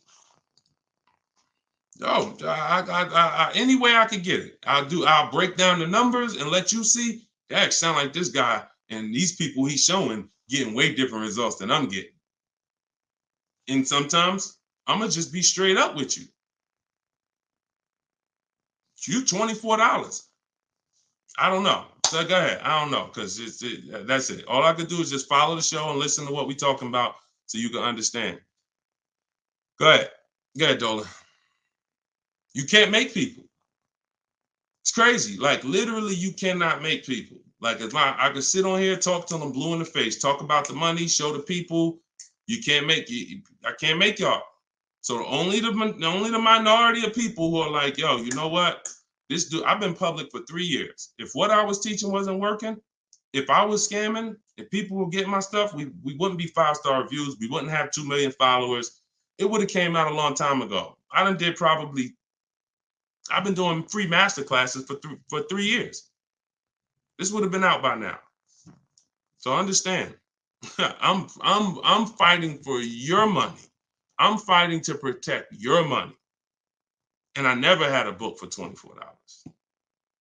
The least expensive way to work with me before my book came out was $397. I'm gonna let that sink in. The least expensive way to work with me prior to my book coming out was $397. And people didn't bat an eye. Some of you have been in my master classes. You've been in my free master classes. You know, oh man, I can't work personally with Deshone. I can't get his step-by-step strategies until I invest in his program. All those people that y'all seeing been investing in my program since the pandemic. I never had something for $24 that you could get everything I teach. It took me everything because I priced the book at $97. I said, it's not fair. It's not fair that I'm going to help you save thousands and thousands of dollars and I'm charging the same price for daggone books that are talking about wizards and fairies. That's not fair. But, I got to be obedient. God told me to do this, I'm going to do it. I don't know how long I'm going to do it. But for now, You can get your book you can get your book for 75% off in my TikTok bio, in my Instagram bio, in the comment section. YouTube and Facebook. TikTok, is it better to get a car loan from a credit union? No, we use a process. Everything we do is bids. So if you're new to this, we use a process called the bank bidding war, where it's 3 rounds. So before we look for a car, if I'm looking at a Honda, first thing I'm going to do is see, does the Honda I'm looking for have any special interest rates? 0%, 0.99%, 1.99%. That's going to eliminate my needing to shop for any bank loans, because a special subvented interest rate is like a finance rebate. They're giving you rebates in the form of financing. So no one can compete with that. So once I do round 1, if there's no special interest rates, now we start getting our bids for the car. Or if I'm looking for a used car, we start, shopping the marketplaces, narrowing it down to the ones that are going to be the best value.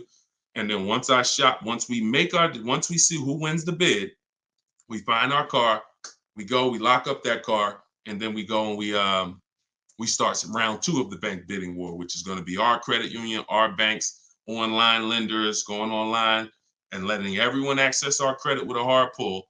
Because if you do this right, this weighs on your credit just like one hard inquiry. So if one hard inquiry drops your score 10 points, you could have 20 hard inquiries in this 48-hour period, and it's going to drop at the same 10 points. So we do that, and whoever gets the best rate, whoever makes us the best offer from round 2, then we call the dealership and we give them an opportunity to beat it, and that's round 3. The dealers have 7, 10, 15 banks. Any of their banks can beat it. That's the bank bidding war. Everything we do is a bid. There's no price assurance shopping the old way. Not only are you overpaying, even if you get a good deal, you're going to question it because you don't have enough offers to compare it to. Once you have enough offers, I had 10 banks compete for my business. I know I got the best rate. We need to know. That's the name of the game. Price assurance, guarantees. These are words that you haven't had in your car buying experience. I'm guaranteeing. If I ask any of these people here that I showed you, Tiffany with the Mazda earlier, Sean with the $20,000 off his F-150, Charles with his Palisade lease. If I asked any of these people, if you said, hey, look, are you willing to bet me $500 that there was no better offer in the market that you could have got, they'll all take the bet. I'll take the bet. But if I asked you, and I took listen, what's the last car you bought? Okay, are you willing to bet $500 that there wasn't any lower offer in the market for that same car? Would you take the bet?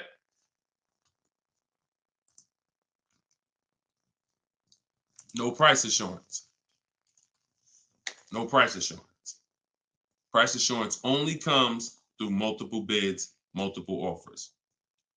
All right? All right, y'all. I think we're going to wrap. Thank you, Nita. I'm glad you enjoyed that. We've been on for about an hour. This is our 7 p.m. show. You may see the rebroadcast. Well, we'll see the rebroadcast. You can invite your friends to the rebroadcast. We play them throughout the day on all our channels. Everything I'm teaching is out of my book. You guys know that. If you want to attend my free masterclass, we have a link in the comment section for you. It's called Everything You're Doing Wrong, Buying, Selling, and Leasing Cars. It's about an hour. So you could go there. Hold on. We're going to wrap, Dolan. Man, I'm tired. I'm tired, man. We'll wrap an hour and 2 minutes, man. Everybody can come back, join us on another live show because we got tons of questions. We could never get through all the questions. Once the stream starts heating up, we can't get through all the questions. So if you want to attend my free masterclass, it's a link in the comments, or if you're on Instagram, there's a link in my bio. You can attend. It's an hour long, and then we do Q&A after. And then if you, of course, want the book, you guys know where it's at, in the comment section or in my bio. Other than that, I'll see you all on the next show. Shout out to everybody who joined, and it was good to see you all. All right, I'll see you all on the next stream. God bless you.